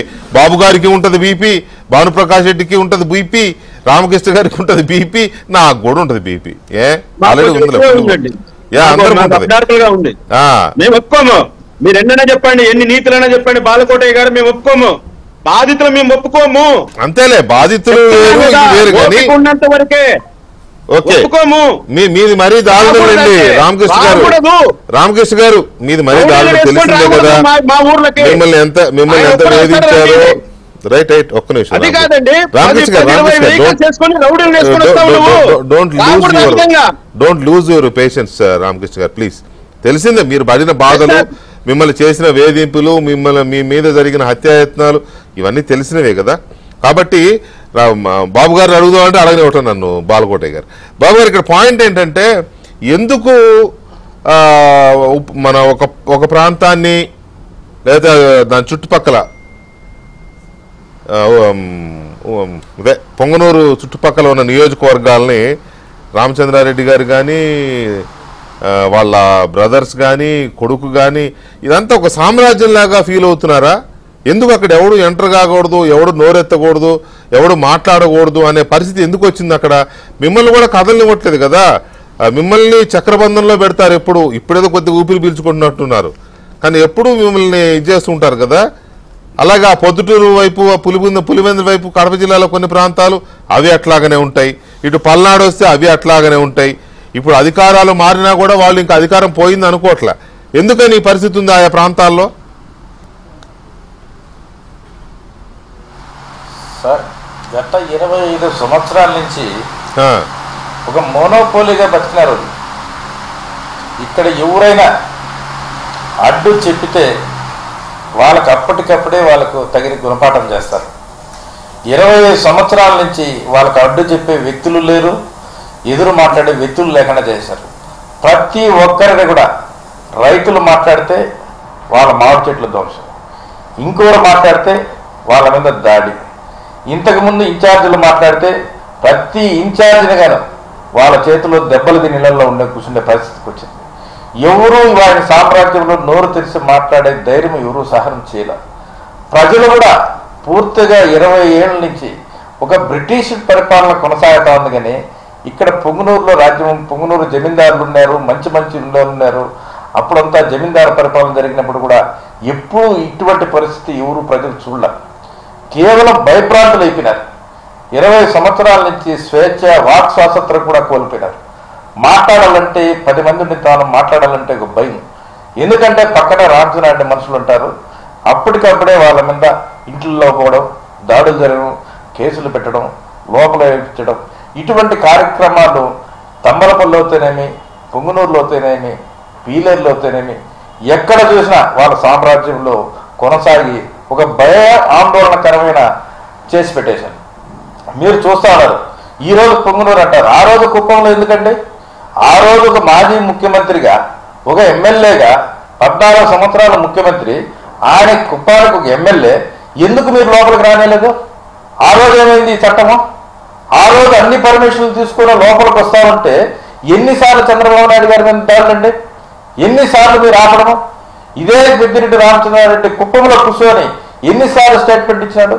నీ కార్యకర్తలను, అక్కడున్న ఎమ్మెల్సీలు, నీ మనుషులను ఇక్కడి నుంచి పొంగునూరుకి పిలుచుకొని పోయి అక్కడ ఎందుకు దాడులు చేపించాను? ఆ రోజు నీకు ఒక చట్టమా? ఈ రోజు నీకు ఒక్కరోజు ఏదో రైతులు చదివితేనే నీకు అంత బాధకరంగా ఉంది. మీరు చేసిన అవినీతిని ఎత్తి చూపితేనే మీరు జీర్ణించుకోలేకపోతున్నారే. ఆ రోజు మీకు ఇవన్నీ గుర్తుకు రాలేదా?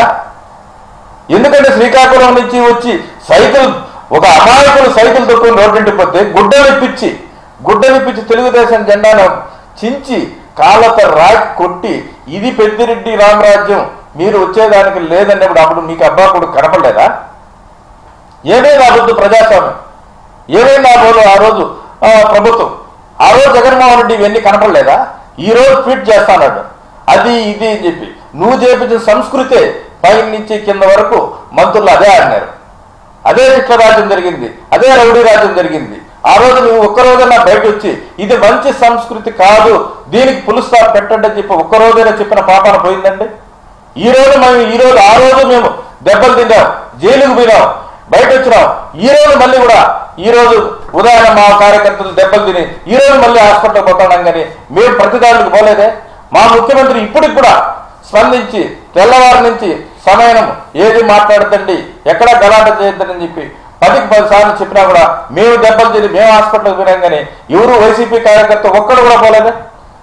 బాగా స్వేచ్ఛగా పోలీసు వాళ్ళు సెక్యూరిటీ పెట్టి వాళ్ళందరినీ కూడా తరలించే పరిస్థితి జరిగింది. కానీ వాళ్ళకి ఏడా కూడా ఒక్క దెబ్బ కూడా, ఒక గిచ్చు కూడా లేదు. పూర్తిగా తెలుగుదేశం కార్యకర్తలు అప్పుడు దెబ్బలు తింటాం, ఇప్పుడు దెబ్బలు తినే పరిస్థితికి వచ్చినాం. ఎందుకంటే ఒక పథకాల ప్రకారం మేము పోయింటే మేము ఎందుకు దెబ్బలు తింటాం? మాకెందుకు పళ్ళు ఊడిపోతాయి? మా కార్యకర్తలకు ఎందుకు ఊడిపోతాయి? కాళ్ళు ఇరిగిపోయినాయి, ఈ చెవులు పోయినాయి. ఇవన్నీ ఒక పథక ప్రకారం అండి. అప్పుడు కుప్పంలో చేశారు, ఇప్పుడు ఏదో ఒకటి వాళ్ళ ఉనికి కోల్పోతా ఉంది. కోల్పోయే పరిస్థితుల్లో మన ఉనికి కాపాడుకోవాలా. మనం ఏదో ఒకటి రాజధాంతం చేయకపోతే జిల్లాలో మన పేరు పూర్తిగా 25 సంవత్సరాల నుంచి పెద్దిరెడ్డి అంటే మేము నెంబర్ 2వ స్థానంలో ఉన్నాడు. ఈ రోజు మనం లాస్ట్ స్థానంలోకి పోయే పరిస్థితి ఏర్పడుతుందని చెప్పి ఒక ఉనికి కోసం మీరు లేనిపోయిన అవాంతరాలు చెప్పి, కనీసం నీకు అంత ఉందండి రావాలనుకుని తిరుపతి నుంచి ఈరోజు తీవండి ఆ వీడియోస్, ఈరోజు పోలీసులు ఆ వీడియో తీవండి. నీ వెనకంటే వచ్చిన వాళ్ళు ప్రతి ఒక్కరూ రౌడీలే. ఒక్కొక్కరి మీద 5 కేసులు ఉన్నాయి. వాళ్ళందరినీ ఎందుకు పిలుచుకొచ్చినాం? పొంగునూరు ప్రజలు ఎందుకు రాలని వెనకంటే? బయట నుంచి తిరుపతి నుంచి ఎప్పుడు దొంగ ఓట్లు వేసినా వాళ్ళే, దొంగ పనులు చేసినా వాళ్ళే. తిరుపతిలో దొంగ ఓట్లు వేయించాలన్నా నువ్వు ఇక్కడి నుంచి బయట నుంచి తెప్పిస్తావు. నీకు అది అలవాటు అయిపోయింది. బయట నుంచి కొత్త వాళ్ళని తెప్పించాలా, ప్రయాణం చేయాలి. లేదంటే మాకు హెచ్చరికలు చేస్తావు. నాకు అన్న తమ్ముడు ఉన్నారు, డబ్బు ఉంది, ఇది ఉంది, నీకు ఎవరు ఉండారు, నిన్ను ఏం చేస్తే ఏమవుతుంది అని చెప్పి నాకే హెచ్చరికలు చేస్తావు.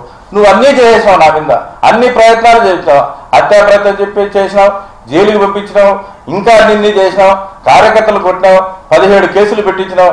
ఇంకేముంది? ఇప్పుడు కూడా హెచ్చరిక ఎందుకు అంతమందిని ఆయన అంతమందిని ఎందుకండి తిరుపతి నుంచి వేసుకొని 10 కార్లలో అలాంటి వాళ్ళని అక్కడి నుంచి వేసుకురావాల్సిన అవసరం ఏముంది? ఇక్కడ ఏమన్నా థ్రెట్ ఉంది ఆయనకి పొంగనూరులో? అదే ఏం థ్రెట్ ఉంది సార్? థ్రెట్ ఉంటే పోలీసుకి చెప్పాలి కదా, నాకు థ్రెట్ ఉంది, నాకు సెక్యూరిటీ ఇవ్వండి. అవును, ఆయన థ్రెట్ ఉండి ఆయన వస్తా ఉన్నప్పుడు నువ్వు కార్యకర్తల మీటింగ్ పెట్టుకుంటున్నాను, నేను ఇది చేస్తాను, పోలీసులకు ఇన్ఫర్మేషన్ ఇవ్వండి. ఏ ఇన్ఫర్మేషన్ లేకుండా నువ్వు బయట నుండి రౌడీలు తీసుకొచ్చి నువ్వు మార్నింగ్ 8:30కి ఎందుకు వచ్చేసావు? రైట్. 20:30కే నువ్వు పొంగనూరు పట్టణానికి వచ్చేసి నువ్వు అయితే జగన్మోహన్ రెడ్డి గారు ఇలాంటి పరిస్థితుల నేపథ్యంలో రాష్ట్రంలో జరుగుతున్న ఘటనలు, ఇట్లాంటి ఘటనలు, ఇంకా చాలా ఘటనలు, మరి ఏదో పర్టికులర్గా ఇదని చెప్పకపోయినా రాష్ట్రంలో చాలా ఘటనలు జరుగుతున్నాయి. వాటి మీద ఆయన ఒక హై లెవెల్, హై అంటే చాలా హై, అంత హై లెవెల్ ఇన్వెస్టిగేషను, లేకపోతే ఇటువంటివన్నీ జరగాలి, వీటిని అరికట్టాలి, ఈ ప్రభుత్వం అట్లా ఇట్లా అని చాలా పెద్ద ఎత్తున ట్వీట్ చేశారు. ఆ ట్వీట్ ఏంటో, ఆ ట్వీట్ వెహికల్స్ తగలబెట్టడం, ఇంటి మీద రామచంద్రారెడ్డి పొంగనూరు ఎమ్మెల్యే మాజీ మంత్రి పెద్దిరెడ్డి రామచంద్రారెడ్డి గారి అనుచరులు వెళ్ళి దాడులు చేయడం, అద్దాలు పగలగొట్టడం, ఆయన మీద చాలా అటాక్స్ అయినాయి. జడ్జి రామకృష్ణ గారి మీద అయినట్టు, బాబు గారి మీద అయినట్టు చాలా దాడులు అయినాయి. సో వారు కూడా ఉన్నారు, వారితో కూడా కొద్దిసేపు మాట్లాడదాం. రామచంద్ర యాదవ్ గారు నమస్తే.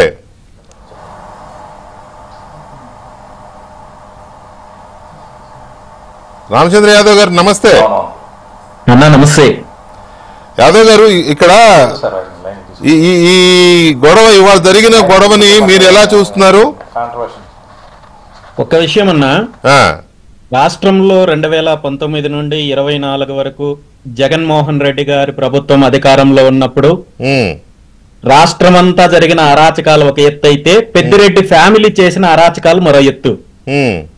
దురదృష్టకరం ఏమంటే 2024లో ప్రజలు చిత్తుగా ఓడించి ఇంటికి పంపించిన తర్వాత కూడా పెద్దిరెడ్డి రామచంద్రారెడ్డి అతని కుటుంబ సభ్యుల అరాచకాలు అయితే మాత్రం పొంగనూరుని వదిలి వెళ్ళడం లేదు. పొంగనూరులో ఇప్పుడు కూడా వాళ్ళ రౌడీయిజము, వాళ్ళ దౌర్జన్యాలు కొనసాగించాలనే ప్రయత్నం చేస్తున్నారు. అందులో భాగంగానే ఈ రోజు తిరుపతి నుండి ఎంపీ మిథున్ రెడ్డి గారు రౌడీలని, గూండాలని, ఆయుధాలు, కర్రలు, బీరు బాటిళ్లు తీసుకొని వచ్చి ఈ రోజు పొంగనూరులో వచ్చి, పొంగనూరు నడిబొడ్డులో వచ్చి ఈ రోజు దాడి చేసే ప్రయత్నం చేశారు, రెచ్చగొట్టే ప్రయత్నం చేశారు. దానికి సాధారణ ప్రజలు తిరగబడ్డారు తప్ప ఇక్కడ పూర్తిగా వేరే ఏ ఒక్క కారణము లేదన్నా. 100% దీనికి బాధ్యత వహించాల్సింది పెద్దిరెడ్డి మిథున్ రెడ్డి గారు. అంటే అంత ఖచ్చితంగా మీరు ఎలా చెప్పగలుగుతున్నారు? దాడి చేసింది తెలుగుదేశము, ఇతర పార్టీల కార్యకర్తలు దాడి చేశారని వాళ్ళు చెప్తున్నారు. తెలుగుదేశం పార్టీ కార్యకర్తలకి అక్కడ ఎవరు దాడి చేశారు, ఏం జరిగింది అంటే, తిరుపతి నుండి మీరు గూండాలని, అదేవిధంగా వాళ్ళ సొంత మండలం సదుం మండలము ఎర్రాతవారిపల్లెం నుండి గూండాలని, కర్రల్ని, బీర్ బాటల్ని తీసుకురావాల్సిన అవసరం ఏమొచ్చిందన్న? గొడవ చెయ్యడానికే వచ్చాడు అతను. ఇక్కడ వేరే కార్యక్రమం అంటూ ఏమీ లేదు. పొంగనూరు ప్రజలు గాని, పొంగనూరు నియోజకవర్గానికి కానీ పెద్దిరెడ్డి కుటుంబం అవసరము ఏ ఒక్కరికి లేదు, ప్రజలకి లేదు. ఆ పార్టీ కార్యకర్తలు కూడా వాళ్ళ పనుల్లో వాళ్ళు ఉన్నారు. కేవలము గొడవ సృష్టించడానికి, అతను రెచ్చగొట్టడానికే వచ్చారు తప్ప ఇంకొకటి కాదు. అసలు ఎందుకు రామచంద్రారెడ్డి గారు కానీ, మిథున్ రెడ్డి గారు కానీ, ఆయన గ్రూప్ కానీ ఇట్లా ఇతర పార్టీల నాయకుల మీద, మీలాంటి వాళ్ళ మీద, అటు బాబు గారు లాంటి వాళ్ళ మీద, ఇతర బీజేపీ నాయకులు ఎవరిని అక్కడ ఉండొద్దు అనే టార్గెట్ తో పనిచేస్తున్నారా? ఏంటి వీళ్ళ లక్ష్యం ఏంటి? అధికారం ఉన్నప్పుడు అదే చేశారన్నా. ఇప్పుడు అధికారం పోయిన తర్వాత కూడా ఇక్కడ మా గూండాయిజానికి, మా రౌడీయిజానికి అడ్డు లేదు, మేం ఏం చేసినా మమ్మల్ని అడ్డుకునే వాళ్ళు లేరు అని చెప్పి ప్రజల్లో ఇంకా ఆ భయాందోళనలు ఏవైతే గత 5 సంవత్సరాల్లో బిక్కుబిక్కుమంటూ ప్రజలు బ్రతికారో దాన్ని కంటిన్యూ చేసే కార్యక్రమం చేయడం కోసమే ఈ రోజు ఇలాంటి కార్యక్రమాలు చేస్తున్నారు తప్ప వాళ్ళ వల్ల, వాళ్ళ కుటుంబం వల్ల పొంగనూరు నియోజకవర్గానికి కానీ చిత్తూరు జిల్లాకు కానీ ఏ ఒక్క వర్గానికి కానీ మంచి జరగలేదు. ఇప్పుడు కూడా వాళ్ళు అరాచకాలు కంటిన్యూ చేస్తున్నారు. దీని మీద ప్రభుత్వము తీవ్రమైన కఠిన చర్యలు తీసుకుంటే తప్ప వీళ్ళ అరాచకాలు ఇక్కడతో ఆగవు. కానీ ఇప్పుడు అంతా అరాచక పాలన, రాక్షస పాలన ఉంది, కేంద్ర ప్రభుత్వం జోక్యం చేసుకోవాలని ట్వీట్ పెట్టాడు కదా జగన్మోహన్ రెడ్డి గారు, చూసే ఉంటారు మీరు. దాని మీద మీ రియాక్షన్ ఏంటి? ఇలాంటి పదాలు జగన్మోహన్ రెడ్డి గారు నోట్లో నుండి రావడమే పెద్ద హాస్యాస్పదం అన్న. అరాచకాల గురించి, రౌడీయిజం గురించి, దౌర్జన్యాల గురించి, దోపిడీ గురించి, వేటి గురించి జగన్మోహన్ రెడ్డి గారికి కానీ అదేవిధంగా వైఎస్ఆర్ కాంగ్రెస్ పార్టీ నాయకులు, కార్యకర్తలు ఏ ఒక్కరికి వాటి గురించి మాట్లాడే అర్హత లేదు. Right right thank you very much Ramachandra Yadav గారు, మీరు చర్చలో పాల్గొన్నందుకు థ్యాంక్ యూ. ఇక మనం జగన్మోహన్ రెడ్డి గారి ట్వీట్ గురించి మనం ఒకసారి చూద్దాం. ఆయన ఇవాళ చేసిన ట్వీట్ ఏంటంటే, రాష్ట్రంలో రాక్షస పాలన కొనసాగుతోంది, లా అండ్ ఆర్డర్ అన్నది ఎక్కడా కనిపించడం లేదు, ప్రజల మాన ప్రాణాలకు రక్షణ లేకుండా పోయింది, వైఎస్ఆర్సీపీని అణగదొక్కాలన్న కోణంలో ఈ దారుణాలకు పాల్పడుతున్నారు. కొత్త ప్రభుత్వం వచ్చి నెలన్నర రోజుల్లోనే ఆంధ్రప్రదేశ్ అంటే హత్యలు, అత్యాచారాలు, రాజకీయ కక్షలతో చేస్తున్న దాడులు, విధ్వంసాలకు చిరునామాగా మారిపోయింది. నిన్నటి వినుకొండ హత్య ఘటన దీనికి పరాకాష్ట. నడి రోడ్డుపై జరిగిన ఈ దారుణకాండ ప్రభుత్వానికి సిగ్గుచేటు. ముఖ్యమంత్రి సహా బాధ్యతతో వ్యవహరించాల్సిన వ్యక్తులు రాజకీయ దురుద్దేశాలతో వెనకుండి ఇలాంటి దారుణాలను ప్రోత్సహిస్తున్నారు. ఎవరి స్థాయిలో వాళ్ళు రెడ్ బుక్ రాజ్యాంగాన్ని అమలు చేస్తూ పోలీసు సహా యంత్రాంగాలు అన్నిటినీ నిర్వీర్యం చేశారు. దీంతో విధాన నేరగాళ్లు, హంతకులు చెలరేగిపోతున్నారు. అధికారం శాశ్వతం కాదని, హింసాత్మక విధానాలు వీడాలని చంద్రబాబును గట్టిగా హెచ్చరిస్తున్నాను. రాష్ట్రంలో కొత్త ప్రభుత్వం ఏర్పాటైన తర్వాత జరిగిన హింసాత్మక ఘటనలపై కేంద్ర ప్రభుత్వ ఏజెన్సీలతో ప్రత్యేక విచారణ జరగాల్సిన అవసరం ఉంది. రాష్ట్రంలో దిగజారిన శాంతి భద్రతలపై దృష్టి పెట్టాలని ప్రధానమంత్రి మోదీ గారికి, హోంమంత్రి అమిత్ షా గారికి విజ్ఞప్తి చేస్తున్నాను. వైఎస్ఆర్సీపీ కార్యకర్తలు ఎవరూ అధైర్యపడొద్దని, అన్ని రకాలుగా అండగా ఉంటామని భరోసా ఇస్తున్నాను. వినుకొండలో టీడీపీ కార్యకర్తల చేతిలో హత్యకు గురైన రషీద్ కుటుంబానికి నా ప్రగాఢ సంతాపాన్ని తెలియజేస్తున్నాను. ఇంతే, ఎవరి దగ్గరికి వెళ్ళేది లేదు, ఆ కుటుంబాన్ని ఓదార్చేది లేదు, సంతాపాన్ని ప్రకటించే ట్వీట్లో వాళ్ళు ట్వీట్ చదువుకోవాలన్నారు. జగన్మోహన్ రెడ్డి గారు మనకి సంతాపం తెలియజేశారా లేదా అని ట్వీట్ చదువుకోవాలి. ఈ ట్వీట్ చూస్తే నెలన్నర రోజుల్లోనే ఆంధ్రప్రదేశ్ బ్రాండ్ అంతా కూడా రాక్షస పాలన, అవినీతి, అరాచకాలకు కేంద్రం అనే రకంగా తయారైందని, అత్యాచారాలు వీటికి కేంద్రం అయిపోయిందనేది జగన్మోహన్ రెడ్డి గారి ఆవేదన. వెంటనే మోడీ గారు జోక్యం చేసుకుని చంద్రబాబు నాయుడు గారిని పిలిచి మందలించాలనేమో మరి ఈయన కోరిక, మరి ఏంటో తెలియదు. సో దీని మీద భానుప్రకాష్ రెడ్డి గారు, జగన్మోహన్ రెడ్డి గారు ట్వీట్ విన్నారు కదా, మొత్తం మీరు చదివే ఉంటారులే. సో మరి వెంటనే ఫోన్ చేయండి మోదీ గారికి, అమిత్ షా గారికి ఫోన్ చేసి జగన్ అన్న ఇట్లా ట్వీట్ చేశాడు, వెంటనే రండి అని ఒకసారి వస్తే రివ్యూ మీటింగ్ పెట్టవచ్చు ఇక్కడ లా అండ్ ఆర్డర్ మీద.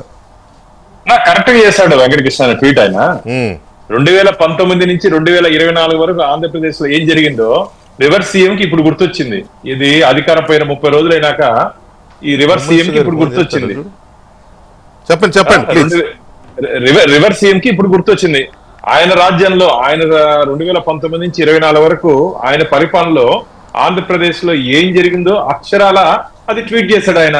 అయ్యా జగన్మోహన్ రెడ్డి గారు, మీరు ట్వీట్లకే సరిపోతారు తప్ప స్ట్రీట్ల మీద రాలేరు. ఇంకా మీరేదో వెళ్ళి అందరిని చూస్తాను, పలకరిస్తాను అంటున్నారు కదా, మీరు స్ట్రీట్ల మీద వచ్చే పరిస్థితి లేదు. 5 ఏళ్ళు మీరు చేసిన అరాచకాల మీద ప్రజలు విసిగిపోయినారు. కాబట్టి మీరు రావాలన్నా మళ్ళా పరదాలు కాటినప్పుడు నుండి ముఖ్యమంత్రి, మాజీ ముఖ్యమంత్రి అయినా కూడా మళ్ళా పోలీసులు ఈ బందోబస్తు లేకుండా మీరు స్వేచ్ఛగా వచ్చి ప్రజలను కలిసే అవకాశం లేదు జగన్మోహన్ రెడ్డి గారు. అది అర్హత కోల్పోయారు, అర్హతను కోల్పోయారు. ప్రజల నుంచి మీరు స్వేచ్ఛగా కలిసి వాళ్ళు వినాలనుకుంటున్నారు కదా, మీరు అది కోల్పోయారు. ఆంధ్రప్రదేశ్ ప్రజలు మిమ్మల్ని ఆ పద్ధతులు రిసీవ్ చేసుకునేదానికి లేరు ఎక్కడ. మీరు వస్తే ఇప్పుడే నాకు ఒక ముదివేడి నుంచి ఫోన్ వచ్చింది, ఎవరో బాధితుడు, అన్న మాకు దయచేసి ఒకసారి వెంకటకృష్ణ నంబర్ మాట్లాడాలని. ఏమంటే మాకు జరిగిన అన్యాయం, అసలు ఆ భాష వింటే మనం మాట్లాడలేమన్నా, అంత ఆవేశంతో మాట్లాడుతున్నాడు అతను. ఈ కుటుంబం వల్ల మేము ఎంత నష్టపోయాం, వారు చేసిన అరాచకాలు ఏబిఎన్ ద్వారా నేను ఆంధ్రప్రదేశ్ ప్రజలకు చెప్పాలని చెప్పి ఫోన్లు చేస్తున్నాడు. నేను లైవ్ లో అంటే కూడా కంటిన్యూ ఫోన్ చేస్తున్నాడు పాపం ఆయన. అంటే ఎంత ఇబ్బంది పడ్డారు, ఎంత ఇబ్బంది పెట్టారు. ఏమయ్యా అసలు ఒకసారి బాబు నన్ను అడగమని చెప్పండి, నా పాల రేట్ ఎంత ఉందని, అక్కడ పాల రేట్ ఎంత ఉందన్నా మిగతా డైరీలకి మన ప్రాంతంలో ఆ ప్రాంతంలో ఎవరిన పాపం నోరెత్తి మాట్లాడారన్నా? చెప్పండి. మాట్లాడే ధైర్యం కూడా లేదు పాప రైతులకి. అది కాదు, రాష్ట్రంలో ఉన్న అన్ని డైరీలని అమూల్కి ఇచ్చి ఆ పెద్దిరెడ్డి గారి డైరీని ఎందుకు ఇవ్వలేదు? అక్కడ ఏం చేయలేరన్నా గత 5 సంవత్సరాలు. ఇప్పుడు ఎవరు ఏం చేయలేకపోయారు కదా. ఇప్పుడు కదా ప్రజాస్వామ్యం వచ్చింది, ప్రజా పరిపాలన వచ్చింది. ఇప్పుడు ఖచ్చితంగా అన్ని మారుతాయి. ఇప్పుడు గత 5 సంవత్సరాలుగా జరిగినటువంటి అరాచకాల మీద జగన్మోహన్ రెడ్డి గారు ఖచ్చితంగా ప్రధానమంత్రి గారు అమిత్ షా గారు వరకు అవసరం లేదు. ఇప్పుడు మా ప్రభుత్వం ఉంది ఇక్కడ. మీరు 2019 నుంచి 24 వరకు చేసినటువంటి అరాచకాల మీద అన్నిటి మీద ఇప్పుడు అసెంబ్లీలో ఈ వైట్ పేపర్ ఇవ్వబోతున్నారన్న మా ఎన్డీఏ కూటమి. మీరు చూసుంటారు 3 అంశాల మీద అసెంబ్లీలో దీని మీద మాట్లాడే అవకాశం ఉంది. కాబట్టి అంటే శాంతి భద్రతలు మిగతా 2 అంశాల మీద పూర్తి స్థాయిలో ఆంధ్రప్రదేశ్ ప్రజలకి 5 సంవత్సరాలు జగన్మోహన్ రెడ్డి చేసిన అరాచకాల్ని ప్రజల ముందు పెట్టబోతున్నా విత్ ఎవిడెన్స్. మేమేదో గాల్లో మాటలు మీ మరగా అబద్ధాలు చెప్పే పరిస్థితి లేదు. మీరు ఎక్కడెక్కడ ఏమేం చేస్తారో పూర్తి ఆధారాలతో అసెంబ్లీలో మేము పెట్టబోతున్నాము. అప్పుడు తెలుస్తుంది మీ రాక్షస పాలన. మీరు ఇప్పుడు ట్వీట్ చేశారు కదా, 5 సంవత్సరాలు మీరు చేసినట్టు అఘాయిత్యాలు, ఆకృత్యాలు, ప్రతిపక్షాలని, పత్రికల్ని, ప్రజల్ని ఏ విధంగా హింస పెట్టారు. ఒక రోజైనా మీరు ప్రశాంతంగా పడుకొని ఇచ్చారా ఆంధ్రప్రదేశ్ ప్రజలు? జగన్మోహన్ రెడ్డి గారు మీరు మాత్రం తాడేపల్లి ప్యాలెస్ లో కూర్చొని పడుకున్నారు తప్ప ఆంధ్రప్రదేశ్ రాష్ట్ర ప్రజలు ఎంత ఇబ్బంది పడ్డారు. మీకు చుట్టూరు క్వార్టరీ తప్ప మిగతా వాళ్ళందరినీ ఎంత ఇబ్బంది పెట్టారు. ఏదైనా మీ గురించి మాట్లాడితే ట్వీట్ చేస్తే ప్రభుత్వం చేసినట్టు తప్పు మీరు ట్వీట్ చేశారు, బాగుంది. ఆంధ్రప్రదేశ్ ప్రజలు 2019 నుంచి 24 వరకు ఈ ప్రభుత్వం చేసినటువంటి అరాచకాల మీద ఏదైనా ట్వీట్ చేస్తే 200-300 కిలోమీటర్లు వచ్చి అరెస్ట్ చేసినటువంటి పోలీసులు మీ వాళ్ళు కాదా? అప్పుడు చెప్పండి. అంటే మీరు చేస్తే ఒకటి, వేరే వాళ్ళు చేస్తే ఒకటి. జగన్మోహన్ రెడ్డి గారు 200-300 అండి. వైజాగ్ నుంచి తీసుకొచ్చారు కర్నూలుకి 500 కిలోమీటర్లు. అదే ఎంత దూరం అన్నా. అదే వైజాగ్ లో పోలీస్ స్టేషన్లు లేనట్టు వైజాగ్ లో పోలీసు కర్నూలు దాకా పాపం ఒక ఆయన అయితే అక్కడ పెట్టి చనిపోవడం కూడా కారణమయ్యారు అప్పట్లో. సో ఈ అసలు మీరు ఇప్పుడు వస్తుంది కదా, రాబో రోజుల్లో ముందుంది ముసల పండగ. వీళ్ళు చేసిన పనులన్నీ ముందుంది. మేము 30 రోజులు అయింది వెంకటకృష్ణ మేము వచ్చి 30 రోజులు అయింది. ఇంకా మేము 30 సంవత్సరాలు ఉంటాం. ఎక్కడే మేము తగ్గేదే లేదు. ఎవరెవరు చట్ట వ్యతిరేక కార్యక్రమాలు చేస్తారో అందరినీ చట్టం ముందు నిలబెట్టబోతాము, ప్రజల ముందు నిలబెట్టబోతాము. రాబో భాను ప్రకాష్ రెడ్డి గారు మీరు ఇప్పుడు మాట్లాడుతూ చెప్పిన ఆయన బాధితుడు పెద్దిరెడ్డి రామచంద్రారెడ్డి గారి కుటుంబ బాధితుడు, మరి ఆయన ఏంటో తెలియదు. ఆయన లైన్ లో ఉన్నాడు, మాధవరెడ్డి గారు అంట ఆయన పేరు. మాధవరెడ్డి గారు నమస్కారం. అవును సార్, నాది ముదివేడు రిజర్వాయర్ కింద, నేను కుర్రకోట మండలం ముదివేడు సార్, ముదివేడు పిచ్చిలవాళ్ళపల్లి పంచాయతీ సార్ నాది. మీరు ఎట్లా బాధితుడు రామచంద్రారెడ్డి గారికి, మీరు పెద్దిరెడ్డి గారికి? ముదివేడు రిజర్వాయర్ లో 7 ఎకరాల 37 సెంట్లు భూమి పోయింది సార్ మాకు. ఎన్ని? 7 ఎకరాల 37 సెంట్లు రిజర్వాయర్ నిర్మాణంలో పోయిందా? నిర్మాణంలో పోయింది సార్. ఆ నిర్మాణంలో పని మేము చేస్తాం పని. మీరు 1 సంవత్సరంలో 12 లక్షలు ఎకరాకి ఇప్పించిస్తారు. అంతవరకు ఎవరు అబ్జెక్షన్ చేయొద్దండి. లేదంటే ఇప్పుడు మీరు అబ్జెక్షన్ చేస్తే 4,35,000 మీకు వస్తుంది ఎకరాకు అని మాకు ధైర్యం చెప్పి గుడి ముందర మిథున్ రెడ్డి ఇదే డేట్ లో జనవరి 7వ తేదీ 22వ సంవత్సరము జనవరి 7వ తారీఖు సార్ 22 సంవత్సరంలో ఇదే తేదీకి మీకు ఏకపోతే చెప్తే ఒకటి 2 సార్. ఓకే, ఇప్పుడు మేము మా ముదివేడికి వస్తే మేము చెప్తే గుట్టలు ఉన్నాం, పుమ్మినూర్లు కాదు సార్, మేము గుట్టలు ఉన్నాము. అదే సార్ మా ఆవేదన. వాళ్ళు చూస్తే అంటే ఇవాళ అక్కడికి మిథున్ రెడ్డిని నిలదీయడానికి వెళ్ళింది కూడా ఇట్లాంటి బాధితులేనా? అదే సార్, 100% ఇదే సార్. నిన్న తమ్మాలపల్లి వినేది ఇదే బాధ్యత. ఓకే, ఇప్పుడు పుంగునూరు వినేది ఇదే బాధ్యత. 3 రిజర్వాయర్లు సార్, 2,438 కోట్లు సార్. అంటే మా రిజర్వాయర్కి వచ్చి 1,438 ఎకరాలు సార్. అంటే ఇప్పుడు మీలాగా ఎవరైతే భూములు దాంట్లో కోల్పోయి డబ్బులు కూడా రాక నష్టపోయారో ఆ బాధితులు అడగడానికి వెళితే ఇట్లా దాడి చేశారంటారా? 2021 నుంచి ఇప్పటి వరకు 1 రూపాయి లేదు సార్ మాకు. ఇప్పుడు ఒక టమాటో 1 ఎకరా పొడిస్తే 1,00,000 రూపాయలు వస్తాం సార్. ఇప్పుడు 5 లక్షలు. మాధవరెడ్డి గారు, నేను అదే అంటున్నా. వాళ్ళు ఏమంటున్నారు, టీడీపీ వాళ్ళు మా మీద దాడి చేయడానికి వచ్చారు అని వాళ్ళు అంటున్నారు. ఒక మాట నా ప్రశ్న వినండి ఒక మాట. వాళ్ళు ఏమంటున్నారంటే టీడీపీ వాళ్ళు గొడవ చేయడానికి వచ్చారు మా మీదకి, చల్లాబాబు పంపితేనో లేదా ఇంకెవరు పంపితేనో మా మీద దాడి చేయడానికి వచ్చారని వాళ్ళు అంటున్నారు. ఇప్పుడు మీరు అనేది ఏంటి?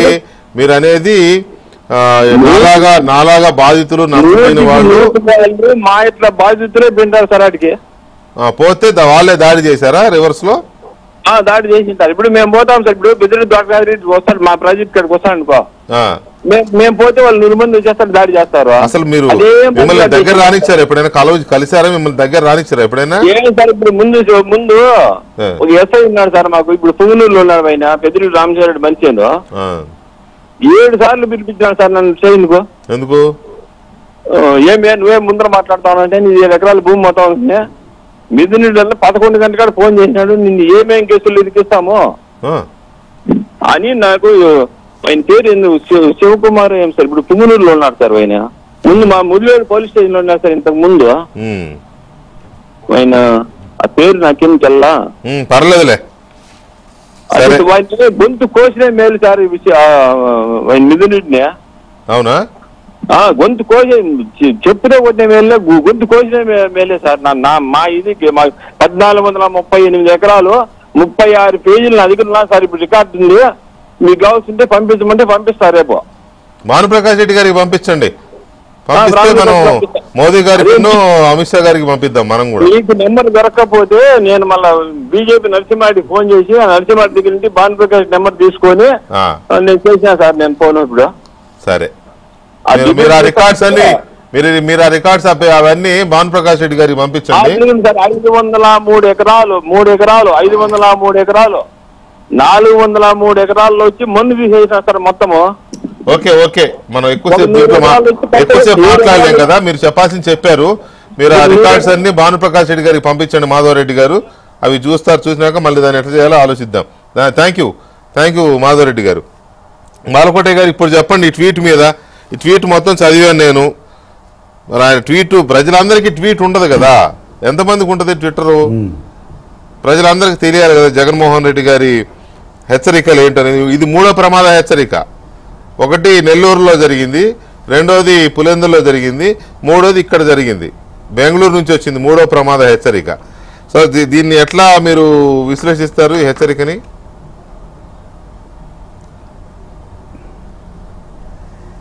వెంకటకృష్ణ గారు చూస్తుంటే పొంగనూరులో ఊరికొక బాధితుడు కాదు, ఊరంతా బాధితుల్లాగా ఉన్నారు.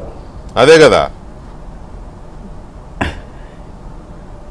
ఇప్పుడు రామచంద్ర యాదవ్ గారు కానీ, బాబు గారు కానీ, రామకృష్ణ గారు కానీ ముగ్గురు కూడా పొంగనూరులో పెద్దిరెడ్డి రామకృష్ణారెడ్డి గారి బాధితులే. కాబట్టి మనం ఎంత చెప్పినా కూడా వాళ్ళ యొక్క ఆక్రందన ఆవేదన అర్థమవుతుంది.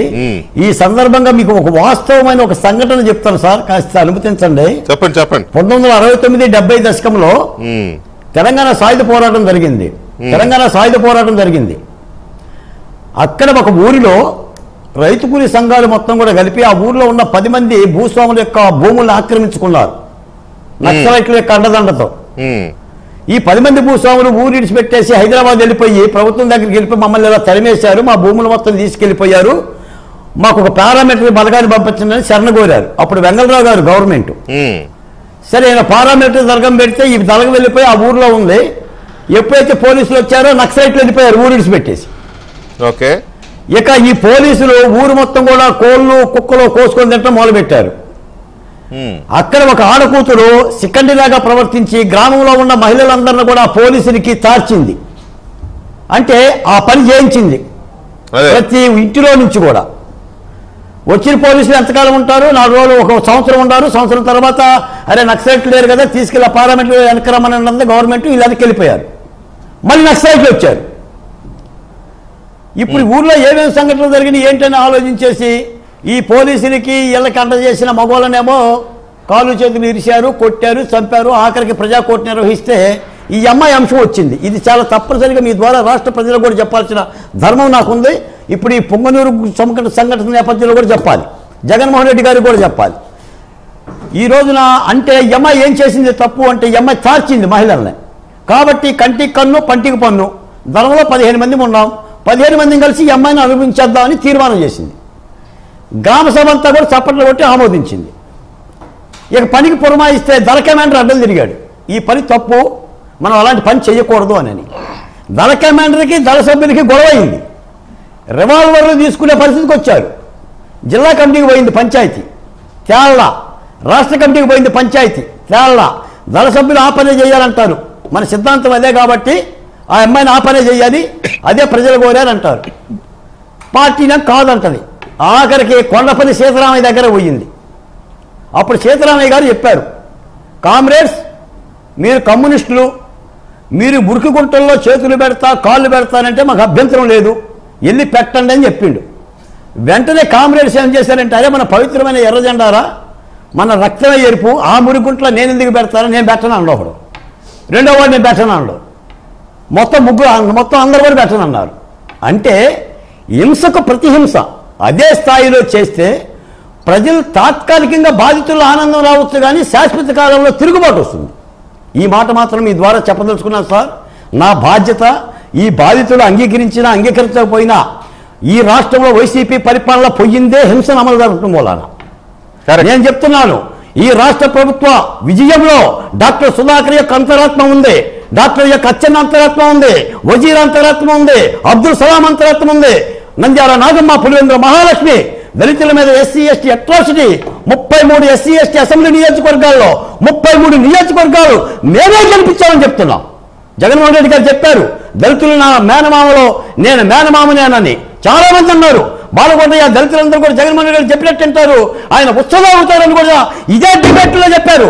ఖండించాం, చూపిస్తామన్నాం, తప్పనిసరిగా ఓడించి తీరాం. ఈ రోజున మా రాష్ట్రం ముందున్న ప్రధానమైన కర్తవ్యం రాష్ట్ర అభివృద్ధి, శాంతి భద్రతల పరిరక్షణ. శాంతి భద్రతలు ఉంటేనే రాష్ట్రంలో అభివృద్ధి కార్యక్రమాలు జరుగుతాయి. ఆ దిశగా చంద్రబాబు నాయుడు గారు అడుగులేస్తున్నారు. సహకరిద్దాం, చట్టం తన పని తాను చేస్తుంది, ఎవరో చట్టాన్ని చేతుల్లో తీసుకోవాల్సిన అవసరం లేదని కూడా ఈ సందర్భంగా తెలియజేస్తున్నా.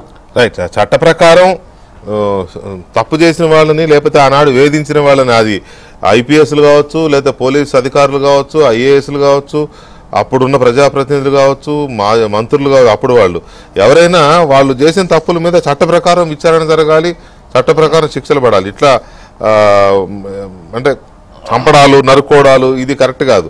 మరి ఇందులో జగన్మోహన్ రెడ్డి గారు రాసిన ఇవి చూస్తుంటే మీరు చేసిన అలవాటు అది. అరే ఏదైనా గొడవ వస్తే నరుక్కోండ్రా అనే తరహాలో గడిచిన 5 ఏళ్ళు జరిగింది. అందుకే నిన్న జరిగిన హత్య ఎంత దారుణంగా అంటే ఇద్దరు వైసీపీ వాళ్ళే.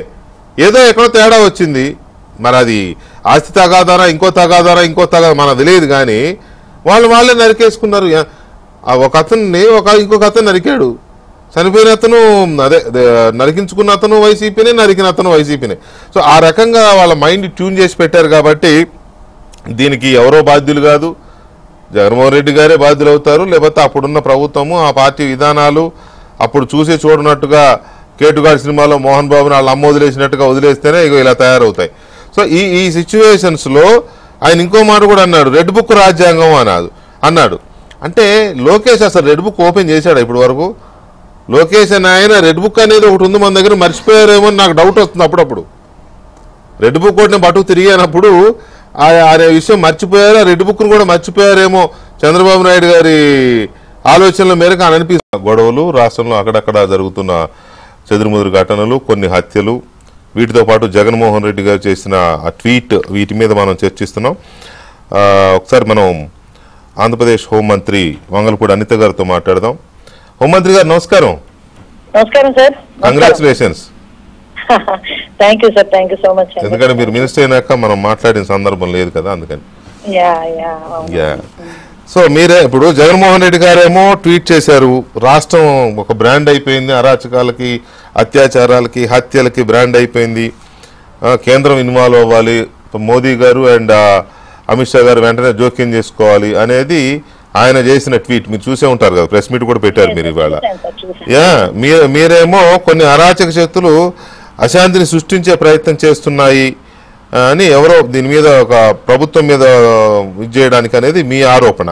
ఏంటి అసలు ఏం జరుగుతుంది? ఆరోపణ కాదు సార్, అది ఇప్పుడు విషయం ఏంటంటే జగన్మోహన్ రెడ్డి 5 సంవత్సరాల విధ్వంస పరిపాలనలో ఎంతమంది ఇబ్బందులు పడ్డారు, ఎన్ని హత్యలు జరిగినాయి మీకు విషయం చెప్పనా? యాజ్ పర్ క్రైమ్ రిపోర్ట్స్ ప్రకారం కూడా ఉమెన్ మిస్సింగ్ కేసులు అయితే డబల్, మర్డర్స్ అయితే డబల్, అబ్యూజింగ్స్ అయితే డబుల్, ఇవన్నీ కూడా చాలా జరిగినాయి. అవన్నీ పక్కన పెట్టండి. ఈ రోజు జగన్మోహన్ రెడ్డి, ఆ రోజు నోరిపోయిన జగన్మోహన్ రెడ్డి ఈ రోజు కావాలని ఎందుకు అంత పర్టికులర్ గా నెల రోజుల చంద్రబాబు నాయుడు గారి పరిపాలన మీద ఏకంగా రాష్ట్రపతి ఇన్వాల్వ్ అవ్వాలని రాష్ట్రపతిని ట్యాగ్ చేయటం, అమిత్ షా గారిని ట్యాగ్ చేయటం, అమిత్ షా గారిని ఇన్వాల్వ్ అవ్వాలని మాట్లాడటం, ఇవన్నీ చూస్తా ఉంటాయి.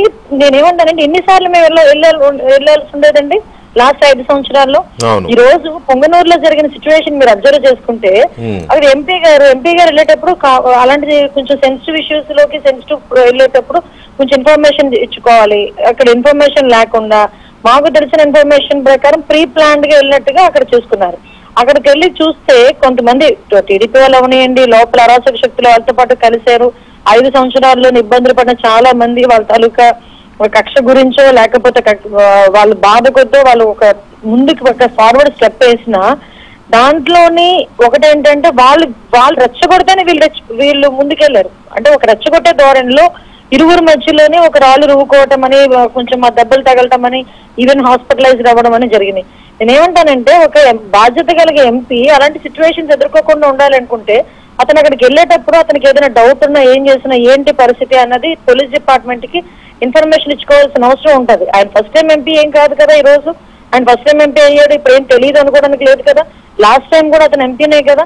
సో ఇటువంటి సిచ్యువేషన్స్ లో కావాలని వాళ్ళు ఏదో ఒక అరాచకాన్ని సృష్టించాలి, ఎక్కడో ఒక్కడ లా అండ్ ఆర్డర్ విషయంలో ఫెయిల్ అయ్యారు అని చూపించడానికి ప్రయత్నంలో భాగమే తప్పించి ఇక్కడ మాత్రం జనాలందరూ కూడా చంద్రబాబు నాయుడు గారు వచ్చారంటే లా అండ్ ఆర్డర్ విషయంలో వాళ్ళకి ఒక ఊరట వస్తుంది, 50% ప్రశాంతంగా బతకాలని నమ్మకం వాళ్ళకు ఉంటుంది. ఇదేంటంటే కావాలని క్రియేట్ చేయడానికి ఒకటైతే మేము కూడా చాలా క్లియర్ గా చెప్తున్నామండి. ఈ రోజు చంద్రబాబు నాయుడు గారు, లోకేష్ గారు, పవన్ కళ్యాణ్ గారితో పాటు తెలుగుదేశం పార్టీ కార్యకర్తలే కాదు సామాన్య ప్రజలు కూడా జగన్మోహన్ రెడ్డి అరాచక పరిపాలనలో ఇబ్బందులు పడ్డారు. ఎలాంటి ఇబ్బందులు పడ్డారంటే కొంతమంది ప్రాణాలు పోయినాయి, కొంతమంది జైలు పాలయ్యారు, కొంతమంది అబ్యూజింగ్స్ ఆత్మహత్యలు చేసుకున్నారు, సోషల్ మీడియాలో తిట్లు తిన్నారు, చాలా రకరకాలైన ప్రాబ్లమ్స్ ప్రతి సివిలియన్ కూడా భరించారు. వీళ్ళందరూ కూడా ఈ రోజు వాళ్ళకు ఒకటి ఏంటంటే గవర్నమెంట్ వచ్చింది, తెలుగుదేశం పార్టీ గవర్నమెంట్ వచ్చింది, ఈ రోజు గవర్నమెంట్ వచ్చిన తర్వాత వాళ్ళు మనల్ని రెచ్చగొడుతున్నారు, ఇంకా వాళ్ళే రెచ్చగొడుతున్నారు అన్న ధోరణిలోనే ఒక స్టెప్ వేసినా కూడా దానికి కూడా చంద్రబాబు నాయుడు గారు ఒకటే అన్నారు, మనం ముందు ట్రాప్ లో పడద్దు, ఎట్టి పరిస్థితులను వాళ్ళకు ట్రాప్ చేస్తున్నారు, మామూలు కామన్ పీపుల్ మన ఇబ్బంది, మనం ఈ రకంగా బిహేవ్ చేయకూడదు. అందరికన్నా ఎక్కువగా సఫర్ అయింది ఈ రోజు మనం చెప్పుకోవాలనుకుంటే చంద్రబాబు నాయుడు గారు ఫ్యామిలీ, తర్వాత పవన్ కళ్యాణ్ గారు, తర్వాత లోకేష్ గారు, తర్వాత చాలా మంది మంత్రులు, ఇప్పుడున్న మంత్రులు గాని అప్పుడున్న మాజీ మంత్రులు గాని, వీళ్ళందరితో పాటు కామన్ పీపుల్ కూడా ఇదయ్యారు. సో ఒకటి ఏంటంటే చట్టాన్ని ఎవరు కూడా చేతిలోకి తీసుకోకూడదు, మళ్ళా పైగా దీనికి కులాన్ని, మతాన్ని, అన్ని రకాలైన ఆపాదించడానికి కూడా రెడీ అవుతారు. క్రిమినల్ కి మతం ఏంటి, క్రిమినల్ కి కులం ఏంటి, క్రిమినల్ కి పార్టీ ఏంటండి, క్రిమినల్ ఇస్ క్రిమినల్. ఇవాళ లా అండ్ ఆర్డర్ మీద, శాంతి భద్రతల మీద శ్వేతపత్రం అన్నారు. సరే, ఏ కారణాల చేత అది వాయిదా వేసినట్టున్నారు కదా? ఏ కారణాల చేత, పెద్ద కారణాలు కాదండి, అది ఏ కారణాల చేత కాదు, ఇది చాలా పెద్ద సబ్జెక్ట్. మేము ఇన్ డెప్త్ కి వెళ్తే ప్రతి ఒక్క ఇష్యూలోని కూడా లా అండ్ ఆర్డర్ విషయంలో 5 సంవత్సరాలు డే ఫస్ట్ నుంచి డే ఎండింగ్ వరకు కూడా వాళ్ళు ఫెయిల్ అయ్యారు. సో ఈ విషయాలన్నీ ఉన్న ప్రజెంట్ సిచ్యువేషన్ ని ప్రజలకు అర్థం చేసుకునే ప్రయత్నం చేసేటప్పుడు కంపల్సరిగా ఒక శ్వేతపత్రం అన్నది ఎక్కడో మామూలు బయట పెట్టేస్తే సరిపోదు, దీన్ని అసెంబ్లీలో చర్చించాలి, అసెంబ్లీలో దీని మీద చర్చ జరగాలి, ప్రజలందరికీ తెలియాలని ఒకే ఒక ఉద్దేశంతోనే మేము ఆగి ఉన్నది తప్పించి అంతకు మించి వేరే ఎజెండా ఏమీ లేదు. చాలా మంది ఏమనుకుంటున్నారంటే ఏదో మేము భయపడిపోయినట్టు ఏదేదో మాట్లాడడానికి ప్రయత్నం చేస్తున్నారు, అటువంటిది ఏమీ లేదు. ఇప్పుడు మీరు కాదులేండి చెప్తున్నా. అయితే ఒకటి మాత్రం కొంచెం అంటే కొంచెం బాధతోనే ఈ ప్రశ్న అడుగుతున్నా, ఆడపిల్లల మీద, పసిపిల్లల మీద ఎక్కువైనాయండి అత్యాచారాలు, చాలా దారుణంగా ఉంది పరిస్థితి. ఎందుకో మరి సార్, ఎందుకో కాదు సార్, జనాలు ఈ కల్తీ మద్యం తాగి ఒళ్ళు తెలియకుండా ఏం పని చేస్తున్నారో సెన్స్ కోల్పోయి విపరీతంగా ఈ గంజాయి మత్తులోని, మద్యం మత్తులోని, కల్తీ మద్యం మత్తులోని జనాలు చేస్తున్న ఆగత్యాలు మీరు అబ్జర్వ్ చేస్తే, నేను ఇందులో కూడా చెప్పాను, ఈ చిన్నపిల్లల మీద అఘాయిత్యాల మీద మేము చాలా ఇండెప్త్ రీసెర్చ్ చేశామండి, పోలీస్ డిపార్ట్మెంట్ వాళ్ళందరం కలిపి. అది చూస్తే చాలా మంది మేజర్ 80% వాళ్ళు అతి దగ్గరగా ఉన్న బంధువులు, లేకపోతే తాతలు, చిన్న తాతలు, మామలు, ఇలాంటి చిన్న ఇంట్లో వాళ్ళే. అంటే ఏంటంటే పిల్లలకి కూడా వాళ్ళకంటూ వాళ్ళు పిల్లల విషయంలోని వాళ్ళు కూడా నమ్ముతారు తల్లిదండ్రులు కూడా ఇలా ఉంటది కదా అని. వాళ్ళు ఏంటంటే విచక్షణ కోల్పోయి సెన్స్ పోయి వాళ్ళు చేస్తున్న బిహేవియర్స్ ఇలాంటి వాటికి డెఫినెట్ గా ఫుల్ స్టాప్ పడాలండి. చిన్న చిన్న పిల్లలు చచ్చిపోతున్నారు.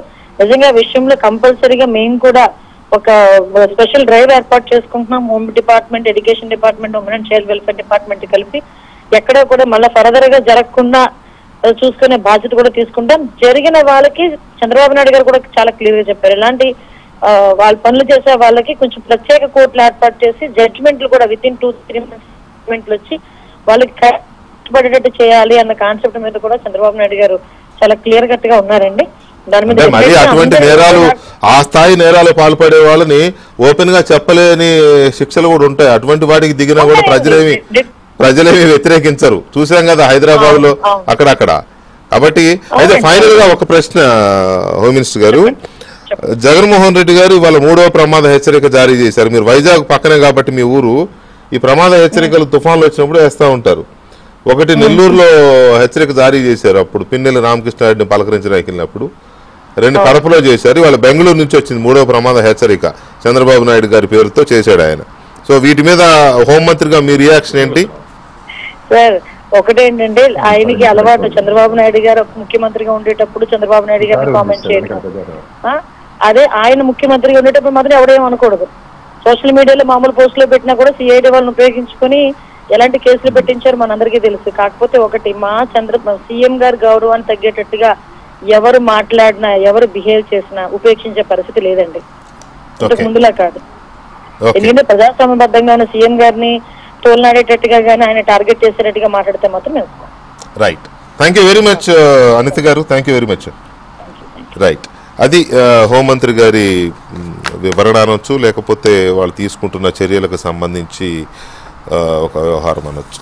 సో రామకృష్ణ గారు, లోకేష్ రెడ్ బుక్ రాజ్యాంగం నడుస్తోంది అనేది జగన్మోహన్ రెడ్డి గారి ఆరోపణ. ఓపెన్ చేశారా రెడ్ బుక్?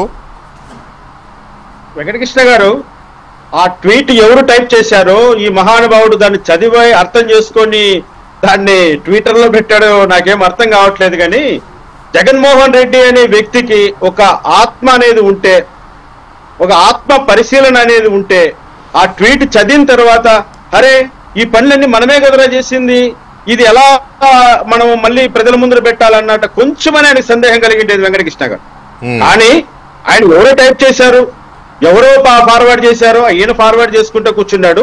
అది ఆయన విజ్ఞప్తిగా వదిలేస్తాం. కాకపోతే రెండోది, మీరు రెడ్ బుక్ గురించి మాట్లాడుతున్నారు. అసలు రెడ్ బుక్ అన్నది ఎక్కడ ఎవరు ఆ పదం వాడారో ఎలా వాడారో కానీ ఈ రోజు ఆంధ్రప్రదేశ్ లో ఎలిమెంటరీ స్కూల్కి వెళ్ళేటువంటి పిల్లవాడు కూడా ఆ రెడ్ బుక్ గురించి మాట్లాడుకుంటున్నారు. కానీ మాకు చాలా సంతోషం అండి. కారణం ఏంటంటే ఆ రెడ్ బుక్ లో ఉండే అంశాలు ఏంటంటే తప్పు చేసినటువంటి పోలీస్ అధికారులు కానీ ప్రభుత్వ అధికారులు కానీ రాబోయే కాలంలో వాళ్ళకు ఒక హెచ్చరికగా ఉండాలనేటువంటి ఒక రెడ్ ఫ్లాగ్ కానీ అది ఈ లెవెల్లో పట్టేసుకొని ఏమేమో చేసేసేటువంటి ఒక చిత్రగుప్తు లెక్కలైతే కాదండి అవి, నేను అనుకుంటున్నా. ఎందుకంటే చిత్రగుప్తు దగ్గర ఉన్న బుక్ లో ఉన్న లెక్కలు తేల్చేస్తాయి, అవి అందరి తాట తీల్చేస్తాయని మనం అనుకుంటున్నాం. కానీ లోకేష్ గారి దగ్గర ఉన్నటువంటి రెడ్ బుక్ విషయంలో ఎవరు కూడా ఇక్కడ భయపడవలసినటువంటి అవసరం కానీ, నిజంగానే రెడ్ బుక్ ఓపెన్ చేస్తే జరిగిపోయే ప్రమాదాలు, తుఫాన్లు, సునామీలు అంటూ ఏమీ ఉండవు. వాస్తవానికి ఆయన ఆ టైంలో ప్రజల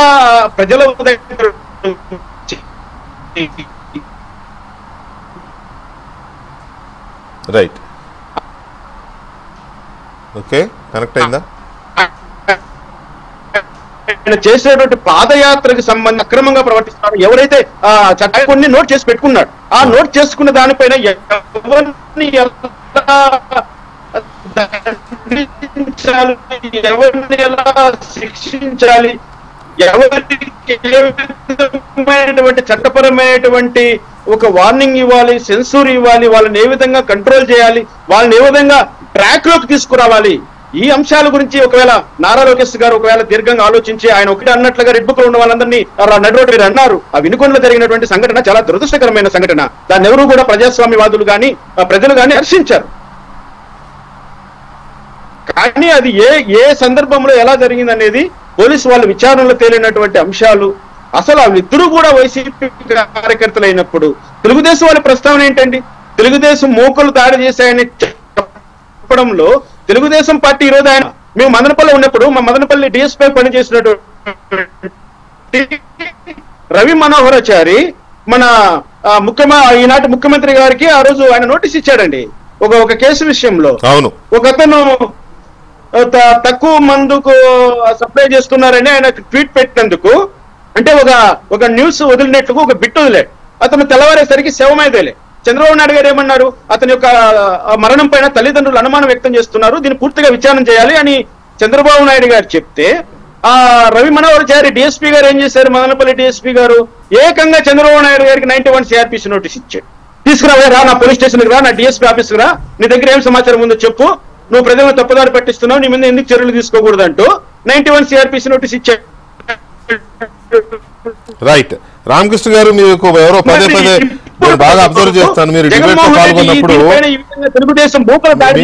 మీరు డిబేట్ లో పార్టిసిపేట్ చేసినప్పుడు ఎవరో ఇంటెన్షనల్ గా మీకు ఫోన్లు చేస్తా ఉన్నారు, అది టెక్నికల్ గా ప్రాబ్లం క్రియేట్ చేయడానికి. రైట్, ఒక్క నిమిషం రామకృష్ణ గారు. బాబు గారు మాట్లాడే ముందు బాలకోట గారు ఏంటి మీరు చెప్తున్నారు? రెడ్ బుక్ మీద చెప్తారా?